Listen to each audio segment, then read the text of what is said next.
Hi friends, welcome back to will study classes. तो जैसे जैसे हमारा यूजीसी नेट का एग्जामिनेशन पास आता जा रहा है, थोड़ी सी टेंशन आपके माइंड में भी बढ़ रही होगी। और आपकी टेंशन को कम करने के लिए एवर स्टडी क्लासेस आपके लिए लेकर आया एक महा रिवीजन सीरीज, जिसमें ऑलरेडी हमने काफी सारा रिवीजन कर लिया है। और आज आपके साथ रिवीजन होने वाला एक बहुत ही इंपॉर्टेंट सब्जेक्ट का, यूनिट का। हमारे पास ह्यूमन रिसोर्स मैनेजमेंट, एचआरएम, बहुत इंपॉर्टेंट कंपोनेंट है हमारे सिलेबस का। चाहे मैं यूजीसी नेट कॉमर्स की बात करूं, मैनेजमेंट की बात करूं, इसके अलावा अगर आप कोई स्टेट असिस्टेंट प्रोफेसर एग्जामिनेशंस की तैयारी कर रहे हैं, तब भी आपके लिए काफी इंपॉर्टेंट टॉपिक है, जिसको आपको अच्छे से कवर अप करके जाना ही होता है। तो इससे जुड़े हुए जो इंपॉर्टेंट टॉपिक्स होते हैं और उनसे जुड़े हुए जो प्रीवियस ईयर में सवाल भी पूछे गए यूजीसी नेट में, आपके साथ डिस्कस होंगे आज। आइए फटाफट से इस सेशन को स्टार्ट करते हैं।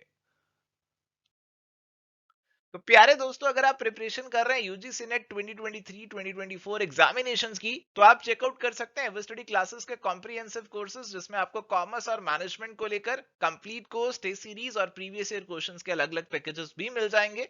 सारी डिटेल्स आपको हमारी ऐप या फिर वेबसाइट पे मिल जाएगी।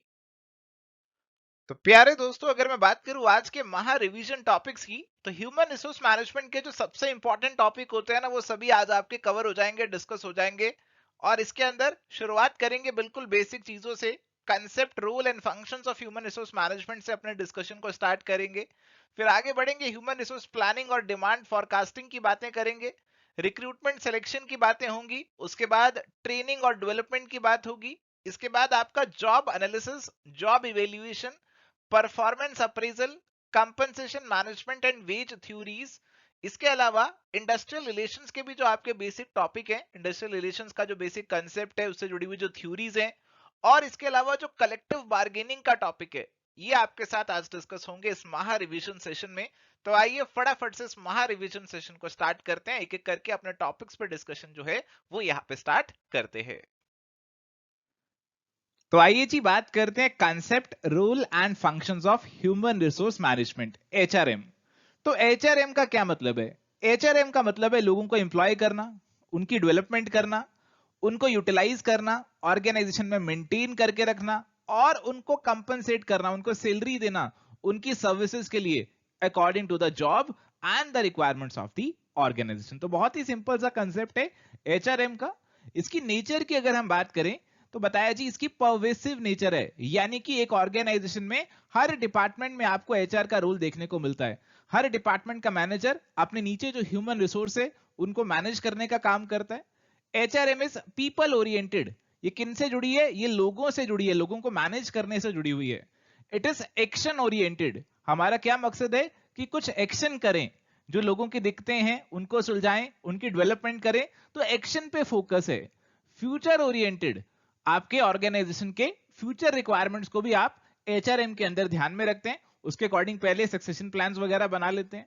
डेवलपमेंट ओरिएंटेड, तो ट्रेनिंग और डेवलपमेंट का भी एक बहुत इंपॉर्टेंट रोल है एचआरएम में। It is based on human relation, तो लोगों की मैनेजमेंट है तो ह्यूमन रिलेशन तो पिक्चर में आएगा ही। Interdisciplinary, HRM draws from multiple disciplines. आपका सोशियोलॉजी, साइकोलॉजी, इकोनॉमिक्स, सब जगह से प्रिंसिपल्स उठा के डाले हुए हैं एचआरएम के अंदर। It is a continuous function. तो ऐसा नहीं है कि आपने एक पर्सन को केवल रिक्रूट कर लिया, सेलेक्ट कर लिया, एचआरएम खत्म, ऐसा नहीं है। ऑर्गेनाइजेशन में आ गए, उनकी इंडक्शन होने वाली है, ट्रेनिंग होगी, रेगुलर डेवलपमेंट होगी, प्रमोशन होगी, ट्रांसफर होगी, तो it keeps on continuously operating. It is an integrating mechanism. हमारी ऑर्गेनाइजेशन के जो अलग अलग डिपार्टमेंट्स है उनको इंटीग्रेट कौन करता है? देखो, उनके अंदर जो लोग काम कर रहे हैं वही मिलजुल कर काम करेंगे तो इंटीग्रेशन होगा पूरे ऑर्गेनाइजेशन का। तो एचआरएम इसमें मदद करता है। It is a science as well as art. ये एक साइंस भी है, यानी कि इसके प्रिंसिपल्स वगैरह हैं हमारे पास, और यहाँ पे एक आर्ट भी है, क्योंकि एचआर मैनेजर को लोगों को मैनेज करना है और लोगों को मैनेज करना एक कला है। It is a comprehensive function. Organisation के हर लेवल पे आपको देखने को मिलेगा, बहुत सारी चीजें इसके अंदर आ जाती हैं, बहुत बड़ा वाइड फंक्शन है ये, बहुत सारे इसके अंदर हमारे एस्पेक्ट्स कवर हो जाते हैं, ट्रेनिंग, डेवलपमेंट, सिलेक्शन, बहुत सारी चीजें आती हैं। अगर बात करें इंपॉर्टेंस ऑफ एचआरएम की, क्यों इंपॉर्टेंट है? हमें ऑर्गेनाइजेशन के अंदर जो पोजीशंस हैं उनको फिल आउट करना है। स्ट्रक्चर तो बना लिया, अब स्ट्रक्चर पे लोगों को बैठाना है, तो एचआरएम जरूरी है। लोगों की डेवलपमेंट करनी है, जो लोग ऑर्गेनाइजेशन में आ गए उनकी ऑप्टिमम यूटिलाइजेशन इंश्योर करनी है। और अल्टीमेटली जो बाकी रिसोर्सेज हमारे पास हैं, जो भी रिसोर्सेज हमारे पास हैं, वो लोगों ने ही इस्तेमाल करने हैं। अच्छे लोग होंगे तो एफिशिएंटली रिसोर्सेज को यूटिलाइज करेंगे। एम्प्लॉई सेटिस्फेक्शन के लिए भी एचआरएम बहुत जरूरी है। ऑर्गेनाइजेशन की परफॉर्मेंस को इंप्रूव करने के लिए कुल मिलाकर हम कह सकते हैं एचआरएम बहुत जरूरी है। अब यहां पे एक टर्म हमारे पास है पर्सनल मैनेजमेंट और एचआरएम। देखो पर्सनल मैनेजमेंट जो है ट्रेडिशनल टर्म है, इसका स्कोप नैरो हुआ करता था, बट एचआरएम नए जमाने की मॉडर्न टर्म है, इसका वाइड स्कोप है। अब माना जाता है जी एचआरएम तो हर आपके फंक्शन से जुड़ा हुआ है, हर डिपार्टमेंट से जुड़ा हुआ है, हर मैनेजर से जुड़ा हुआ है। बट पर्सनल मैनेजमेंट को तो माना जाता था कि ये केवल एक पर्सनल मैनेजर का ही काम है। तो बहुत ज्यादा वाइड स्कोप हो गया है हमारे एचआरएम का। तो कहा जाता है जी HRM is a line managers responsibility but a staff function. तो लाइन मैनेजर डायरेक्टली आपके ऑर्गेनाइजेशन के गोल्स को अचीव करने के लिए काम कर रहे हैं और स्टाफ फंक्शन वाले लोग उनके मदद कर रहे हैं। तो एचआरएम है तो स्टाफ फंक्शन उनकी मदद कर रहा है, बट यहां पे कहा गया कि कोई भी मैनेजर है ऑर्गेनाइजेशन के अंदर, उसको अपने अंदर जो लोग काम कर रहे हैं उनको तो मैनेज करना ही है ना। तो हर मैनेजर की कहीं ना कहीं रिस्पॉन्सिबिलिटी बन जाता है एचआरएम। अगर फंक्शंस ऑफ एचआरएम की बात करें तो यहाँ पे तीन मेजर फंक्शंस है जी, तीन में क्लासिफाई करते हैं। जैसे यहाँ पे सबसे पहले मैनेजरियल फंक्शन। मैनेजरियल फंक्शन मतलब जनरल मैनेजमेंट वाले फंक्शन। तो प्लानिंग, ऑर्गेनाइजिंग, डायरेक्टिंग, कंट्रोलिंग हर मैनेजर करता है, एचआर मैनेजर भी करेगा, वो कोई अलग नहीं है। ऑपरेटिव फंक्शंस, ऑपरेटिव फंक्शंस इसके कोर फंक्शन से जुड़े हुए हैं, जो कोर काम है एचआरएम का उससे जुड़े हुए हैं। जैसे लोगों को नौकरी देना, उनकी ट्रेनिंग डेवलपमेंट कराना, उनकी कंपनसेशन देना, अच्छे रिलेशंस मेंटेन करके रखना, इंडस्ट्रियल रिलेशंस मेंटेन करना। तो these are the operative core functions of HRM. इसके अलावा एडवाइजरी फंक्शंस भी हैं। हमारे जो एचआर मैनेजर हैं वो टॉप मैनेजमेंट को एडवाइस देते हैं बहुत सी चीजों के बारे में, और अलग अलग डिपार्टमेंट्स को भी एडवाइस वो देते हैं। अब बात करते हैं जी चैलेंजेस की, कि एचआरएम में क्या क्या चैलेंजेस हमें फेस करने पड़ते हैं। देखो आज के सिनेरियो की बात करें तो एक बहुत इंपॉर्टेंट चैलेंज है वर्कफोर्स डाइवर्सिटी। आपकी ऑर्गेनाइजेशन में भिन्न भिन्न प्रकार के लोग काम कर रहे हैं, अलग अलग तरह के लोग काम कर रहे हैं, मेल हैं, फीमेल हैं, बूढ़े हैं, आपके यंग लोग भी हैं, मिडिल एज भी हैं, अलग अलग जगह से आए हुए लोग हैं। तो डाइवर्सिटी को मैनेज करना बहुत बड़ा चैलेंज हो गया है, especially in a globalised world. Employee की एस्पिरेशंस बहुत बढ़ती जा रही हैं। आजकल जो नए रिक्रूट्स आ रहे हैं, जो यंग लोग ग्रेजुएशन पोस्ट ग्रेजुएशन करके आ रहे हैं और कंपनी में जॉब कर रहे हैं, उनकी एस्पिरेशंस बहुत बड़ी हैं और उनको मीट करना एक चैलेंज है। मैनेजमेंट ऑफ ह्यूमन रिलेशंस जो हैं उनको मैनेज करना तो हमेशा से ही चैलेंज रहा है। अडेप्टिंग टू टेक्निकल चेंजेस, तो टेक्नोलॉजी बहुत तेजी से चेंज हो रही है और सभी फंक्शंस को अफेक्ट कर रही है मैनेजमेंट के, एचआरएम को भी इफेक्ट कर रही है। तो जो भी टेक्नोलॉजी में चेंजेस आ रहे हैं उनको भी अब अडेप्ट हमें करना है। तो प्यारे दोस्तों, आते हैं सवाल की तरफ। ये सवाल आपका प्रीवियस ईयर का सवाल है। Which of the following is not the operative function of human resource management? Options आपके सामने है, डेवलपमेंट, कंट्रोलिंग, कंपनसेशन और इंटीग्रेशन।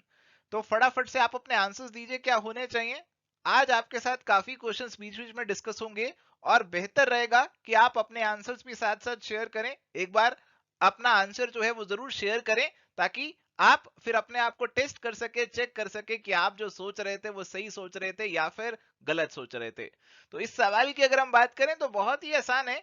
ऑपरेटिव फंक्शन आपसे पूछ रहे हैं तो ऑपरेटिव के अंदर डेवलपमेंट, कंपनसेशन, इंटीग्रेशन तो आप डाल सकते हैं, बट जो कंट्रोलिंग जो है it is a managerial function. Okay, ये मैनेजमेंट के फंक्शंस में आता है, ये ऑपरेटिव फंक्शन नहीं है, जैसा हमने अभी आपके साथ ऑलरेडी डिस्कस भी कर लिया।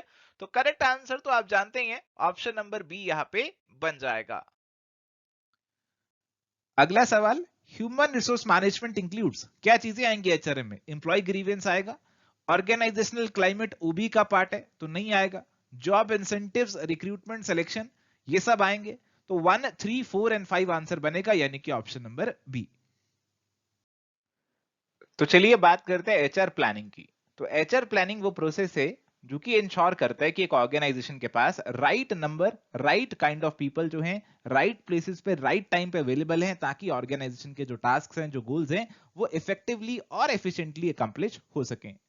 इसकी नेचर की बात करें तो एक कंटिन्यूस प्रोसेस है, कंटिन्यूसली आपको प्लान्स बनाने पड़ते हैं। डिमांड और सप्लाई ऑफ ह्यूमन रिसोर्सेज का गैप यहां पे आप ब्रिज करने की कोशिश करते हैं। आप डिटरमाइन करते हैं कि कौन सी पोजीशंस आपको भरनी है और कब उन्हें भरना है। तो ये सारी चीजें इसके अंदर आती हैं। बेसिकली इसके दो फेजेस हैं। आप फ्यूचर मैन पावर रिक्वायरमेंट्स को प्रिडिक्ट करते हैं, प्रोजेक्ट करते हैं और फिर उसके हिसाब से अपने मैन पावर प्लान्स आप डेवलप करते हैं।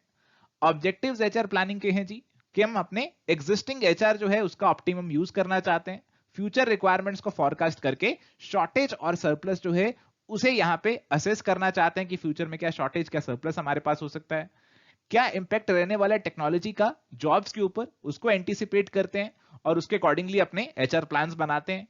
और अगर हमें फ्यूचर में कोई एक्सपेंशन करनी है, कुछ नया डाइवर्सिफिकेशन प्रोग्राम लेकर आना है, उसको भी ध्यान में रखा जाता है। फैक्टर्स कौन से अफेक्ट करेंगे एचआर प्लानिंग को? इंटरनल फैक्टर्स भी होंगे, यानी कि कंपनी से जुड़े हुए।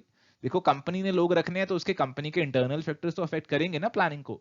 तो यहाँ पे कंपनी की स्ट्रेटेजीज, कंपनी के जो ट्रेड यूनियन साथ जुड़े हुए हैं, प्रोडक्शन पॉलिसी कंपनी की, फ्यूचर प्लान्स, ये सारे अफेक्ट करेंगे एचआर प्लानिंग को। और एक्सटर्नल फैक्टर्स भी अफेक्ट कर सकते हैं, जैसे गवर्नमेंट की कुछ पॉलिसीज हैं। जैसे गवर्नमेंट ने कहा कि अगर आपकी कंपनी में 100 से ज्यादा लोग हुए तो आपको ये कमेटी बनानी है, ये रूल्स को फॉलो करना है। तो हम देख रहे हैं कि अगर फ्यूचर में इतने ज्यादा लोग हो जाएंगे तो कंप्लायंस भी बढ़ जाएगी, क्या उसे पूरा कर पाएंगे या नहीं पूरा कर पाएंगे, तो गवर्नमेंट के रूल्स रेगुलेशंस पॉलिसीज को देखना भी जरूरी है। इकोनॉमिक डेवलपमेंट क्या क्या लेवल चल रहा है वो भी देखना है, मार्केट में रिसेशन है, बूम है, वो भी देखेंगे, बिजनेस एनवायरनमेंट देखेंगे, इंफॉर्मेशन टेक्नोलॉजी को देखेंगे। तो ये सारे फैक्टर्स अफेक्ट करेंगे एचआर प्लानिंग को। बेनिफिट्स ऑफ एचआर प्लानिंग की बात करें तो प्लान बना लेंगे तो हमारी लेबर कॉस्ट यहां पे कम हो सकती है, हमारी ओवरऑल जो बिजनेस प्लानिंग प्रोसेस है उसको हम इंप्रूव कर सकते हैं, अपने मैनेजरियल सक्सेस प्लान्स को, सक्सेशन प्लान्स को यहां पे हम आसानी से फॉर्मुलेट कर सकते हैं कि कौन सा पर्सन किसको फ्यूचर में सक्सीड करेगा। सक्सेशन प्लानिंग की अलग से भी आपके साथ आगे डिस्कशन करने वाले हैं। Identification of the gaps of the existing HR, हम आइडेंटिफाई कर सकते हैं कि एग्जिस्टिंग एचआर में क्या गैप है और उनको समय से टाइम रहते पूरा कर सकते हैं। या फिर हम देख सकते हैं कि क्या कोई ट्रेनिंग की रिक्वायरमेंट है, कोई डेवलपमेंट की रिक्वायरमेंट है हमारे एग्जिस्टिंग एचआर को, तो वहां पे हम उन्हें वो रिक्वायरमेंट पूरी करके उनको वो ट्रेनिंग प्रोवाइड करके इस रिक्वायरमेंट को भी पूरा कर सकते हैं। अगर प्रोसेस ऑफ एचआर प्लानिंग की बात करें तो सबसे पहले तो आप डिटरमाइन करोगे कि एचआर प्लानिंग का हमारा उद्देश्य क्या है। हमारा उद्देश्य है कि हमारी जो डिमांड बढ़ने वाली है एचआर की अलग अलग डिपार्टमेंट्स में, उसको हमें पूरा करना है। फिर हम देखेंगे कि हमारे पास करंट एचआर इन्वेंट्री क्या है, करंट हमारे पास कितना स्टॉक अवेलेबल है लोगों का। फ्यूचर की डिमांड को और सप्लाई को फोरकास्ट करेंगे कि फ्यूचर में कितनी डिमांड रहेगी और कितनी सप्लाई हमारे पास इंटरनली मिल जाएगी, इंटरनली कितने लोग अवेलेबल हो जाएंगे। और फिर देखेंगे कि गैप तो नहीं आ रहा इसके अंदर, कोई मैन पावर गैप तो नहीं हो गया, कोई सरप्लस या शॉर्टेज तो नहीं अराइज हो गया। फिर उसको सरप्लस और शॉर्टेज को पूरा करने के लिए एक एक्शन प्लान हम तैयार करेंगे। अगर सरप्लस हो गया तो फिर रीडिप्लॉयमेंट करेंगे अपने एक्सेस स्टाफ का, कहीं और डिपार्टमेंट में, कहीं और डिवीजन में भेजेंगे। अगर शॉर्टेज है तो फिर आपको क्या करना पड़ेगा, डिटरमाइन करना पड़ेगा कि कौन सी जॉब पोजीशंस पे शॉर्टेज है, कौन सी जॉब पोजीशंस आपको फिल करनी है। फिर उनको फिल करने का आप एक एम्प्लॉयमेंट प्लान तैयार करेंगे और आपका जो पूरा प्रोसेस है इसकी आप कंटिन्यूअस मॉनिटरिंग, कंट्रोल और फीडबैक जो है वो भी देंगे। अब एचआर प्लानिंग के अंदर एक बहुत इंपॉर्टेंट कंपोनेंट है एचआर डिमांड फॉरकास्टिंग। तो आपको फोरकास्ट करना होता है कि कितनी हमारी डिमांड रहने वाली है और कितनी हमारी सप्लाई अवेलेबल होने वाली है। तो डिमांड फॉरकास्टिंग बेसिकली वो प्रोसेस है जिसके अंदर आप एस्टिमेट करते हो कि फ्यूचर में कितनी क्वांटिटी और कितनी क्वालिटी के लोग आपको रिक्वायर्ड रहने वाले हैं। कौन से फैक्टर्स एचआर डिमांड फॉरकास्टिंग को इन्फ्लुएंस करेंगे? हमारे इंटरनल फैक्टर्स भी करेंगे, जैसे कंपनी का बजट कितना है, प्रोडक्शन लेवल, क्या कोई नया प्रोडक्ट लाने वाले हो, ऑर्गेनाइजेशन स्ट्रक्चर कैसा है। एक्सटर्नल फैक्टर्स भी करेंगे, जैसे आपका कंपटीशन है, इकोनॉमिक क्लाइमेट है, लॉज एंड रेगुलेटरी बॉडीज हैं, टेक्नोलॉजिकल चेंजेस हैं, सोसाइटी के कुछ फैक्टर्स हैं। तो ये सारी चीजें आपकी डिमांड फॉरकास्टिंग को अफेक्ट कर सकती हैं। स्टेटिस्टिकल टेक्निक्स कुछ हमारे पास अवेलेबल हैं डिमांड फॉरकास्टिंग के लिए। यहाँ पे आप रेशियोज और ट्रेंड एनालिसिस का इस्तेमाल कर सकते हो, इकोनोमेट्रिक मॉडल्स का इस्तेमाल कर सकते हो। बेसिकली आपके मैथमेटिकल फॉर्मूलाज होते हैं जो कि आपने पास्ट स्टेटिस्टिकल डेटा के बेसिस पे डेवलप किए हैं। रिग्रेशन एनालिसिस की टेक्निक का इस्तेमाल कर सकते हो जो कि आप स्टैटिस्टिक्स में पढ़ेंगे। ब्यूरेक्स स्मिथ मॉडल का इस्तेमाल कर सकते हो जो कि अगेन एक मैथमेटिकल फॉर्मूला है पर्सनल फोरकास्टिंग के लिए। डेल्फी टेक्निक का भी इस्तेमाल किया जाता है जहां पे आप एस्टिमेट करते हो कि फ्यूचर इवेंट्स का क्या लाइक्लीहुड और क्या आउटकम रहने वाला है और उसके बेसिस पे आप डिसाइड करते हो कि आपके कितनी यहां पे डिमांड की रिक्वायरमेंट होने वाली है एचआर की। मार्कोव एनालिसिस भी एक आपके पास टेक्निक है जिसके अंदर आप करंट बिहेवियर एनालाइज करते हो एक वेरिएबल का और उसके बेसिस पे आप उसका फ्यूचर बिहेवियर प्रेडिक्ट करने की कोशिश करते हो। तो आप एचआर का करंट बिहेवियर देख के उसका फ्यूचर प्रेडिक्ट करने की कोशिश करते हो, फ्यूचर में डिमांड कितनी रहने वाली है इसको एनालाइज करने की कोशिश आप करते हो। अगर बात करें सप्लाई फॉरकास्टिंग की तो सप्लाई फॉरकास्टिंग के अंदर हमारा क्या आएगा, इसके अंदर आएगा number of people likely to be available from within and outside an organisation, कि कितनी सप्लाई हमारे पास अवेलेबल रहने वाली है, कितने लोग हमारे पास रहने वाले हैं, ऑर्गेनाइजेशन के अंदर से भी और ऑर्गेनाइजेशन के बाहर से भी, आफ्टर मेकिंग अलाउंसेस फॉर। देखो इन चीजों का अलाउंस करना बहुत जरूरी है। कुछ लोग छोड़ के चले जाएंगे, कुछ लोग एब्सेंट रहेंगे, कुछ लोगों की प्रमोशन हो जाएगी, ट्रांसफर हो जाएगी, तो ये सारी चीजों का अलाउंस आपको करना जरूरी है। उसके बेसिस पे आप सप्लाई फोरकास्टिंग करें कि मेरे को कितने जो लोग हैं वो अवेलेबल रहने वाले हैं from within and outside an organisation. तो प्यारे दोस्तों, यहाँ पे एक सवाल है जी, और देखते हैं कि इस सवाल को कौन आंसर कर पाता है। सवाल है, forecasting technique in which the group consists of persons who are physically dispersed and are anonymous to one another is called। Option है Delphi technique, brainstorming technique, heuristic ideation technique और डिसीजन ट्री टेक्निक। तो प्यारे दोस्तों, अगर यहाँ पे आप थोड़ा सा भी जानते हैं कौन सी टेक्निक के बारे में, तो आप आंसर दे लेंगे। कौन सी टेक्निक है फटाफट से बताओ, फटाफट से बताओ कौन सी टेक्निक की बात हो रही है यहाँ पर। अब देखो यहाँ पे ना डिसीजन मेकिंग को लेकर हमारे पास अलग अलग टेक्निक्स हैं, और अगर हमें ह्यूमन रिसोर्स फोरकास्टिंग को लेकर भी डिसीजन लेना है तो उसके लिए भी इन टेक्निक्स का इस्तेमाल कर लिया जाता है। यहाँ पे स्पेसिफिकली जो बात की जा रही है ना, वो डेल्फी टेक्निक की बात की जा रही है, क्योंकि डेल्फी टेक्निक का जो मेन कैरेक्टरिस्टिक होता है that is anonymity of the participants, की पार्टिसिपेंट्स एक दूसरे के को नहीं जानते, दे रिमेन अनोनिमस। बहुत ही इंटरेस्टिंग सा टेक्निक है, थोड़ा सा इसे डिस्कस करता हूं आपके साथ, आपको भी बहुत अच्छा लगेगा इसे जानकर। तो प्यारे दोस्तों, यहाँ पे ना एक पैनल ऑफ एक्सपर्ट्स होता है, दे आर अनोनिमस, और जैसे हमारे पास मान लीजिए ये 4-5 लोग हैं, से ज्यादा ही हो सकते हैं एक पैनल के अंदर, इतने सारे लोग हमने इस पैनल में डाल दिए। अब इनको हमने प्रॉब्लम दी, इनको हमने क्वेश्चन दिया और इनसे सोल्यूशन मांगा। अब इन्होंने अपने सोल्यूशन सबने अलग अलग भेजे, एक अपना बीच में हमने फैसिलिटेटर को डाल दिया, एक फैसिलिटेटर डाल दिया जो इनके सोल्यूशन को देखता है, और इनके जो भी सोल्यूशन आए हैं अलोंग विद देयर रीजन, जो उन्होंने जो भी सोल्यूशन प्रपोज किए और जो भी उनके रीजंस हैं वो यहाँ पे इकट्ठे करता है, और फिर नेक्स्ट राउंड के अंदर ये सभी पार्टिसिपेंट्स को भेजता है कि देखो बाकी जो पार्टिसिपेंट्स थे उनकी आइडेंटिटी डिस्क्लोज नहीं करता, वो अनोनिमस ही रहते हैं, बट बताते हैं कि उन्होंने इस प्रॉब्लम के बारे में ये सोल्यूशन हमें दिया था, ये बात उन्होंने बोली थी। अब सारे पार्टिसिपेंट्स एक दूसरे के सॉल्यूशंस को रीड करते हैं, और उसके बेसिस पे उन्हें दोबारा मौका मिलता है एक नया सॉल्यूशन प्रपोज करने का, अपने सॉल्यूशन को बदलने का, और इसके बेसिस पे दोबारा से हमारे पास सॉल्यूशंस आते हैं, और इस प्रोसेस को कंटिन्यू किया जाता है जब तक हमारे पास जो कंसेंसस है उस पे हम ना पहुंच जाए, जब तक हमारे सारे पार्टिसिपेंट्स एक सॉल्यूशन पे एग्री ना कर जाए, तब तक हम इस प्रोसेस को जारी रखते हैं। तो बहुत ही इंटरेस्टिंग सा प्रोसेस है। करेक्ट आंसर यहाँ पे आपका ऑप्शन नंबर 1 डेल्फी टेक्निक का बनने वाला है। पीछे आपके साथ इतना बेहतर तरीके से डिस्कस नहीं कर पाए थे, बट यहाँ पे अच्छे से डिस्कस कर लिया इस डेल्फी टेक्निक को। चलिए अगला सवाल, बहुत ही सीधा सवाल है। Which one of the following methods of forecasting human resource demand is not a qualitative method. तो कौन सा क्वालिटेटिव नहीं है? तो हमारे पास दो तरीके के मेथड होते हैं, एक हमारे पास आ जाते हैं जी क्वांटिटेटिव मेथड, और एक हमारे पास आ जाते हैं क्वालिटेटिव मेथड। ओके, तो क्वांटिटेटिव में आप कुछ न्यूमेरिकल कैलकुलेशंस करेंगे, क्वालिटेटिव में कुछ आपका ग्रुप जो है कुछ ऐसा डिस्कशन करेगा और उसके बेसिस पे आपकी डिमांड की फोरकास्टिंग करेगा। देखो यहाँ पे Delphi technique, nominal group technique और ग्रुप ब्रेनस्टॉर्मिंग, ये आपकी क्वालिटेटिव टेक्निक है, बट मार्कोव एनालिसिस के अंदर आप कुछ क्वांटिटेटिव, कुछ न्यूमेरिकल कैलकुलेशंस करते हैं और उसके बेसिस पे आपकी डिमांड की फोरकास्टिंग होती है। तो ये क्वांटिटेटिव टेक्निक है, और इसीलिए करेक्ट आंसर यहाँ पे हमारे पास ऑप्शन नंबर 2 बन जाएगा। इसके अलावा कुछ और भी क्वांटिटेटिव टेक्निक्स रहती है जिनकी लिस्ट मैंने आपको यहाँ पे नीचे प्रोवाइड कर दी है।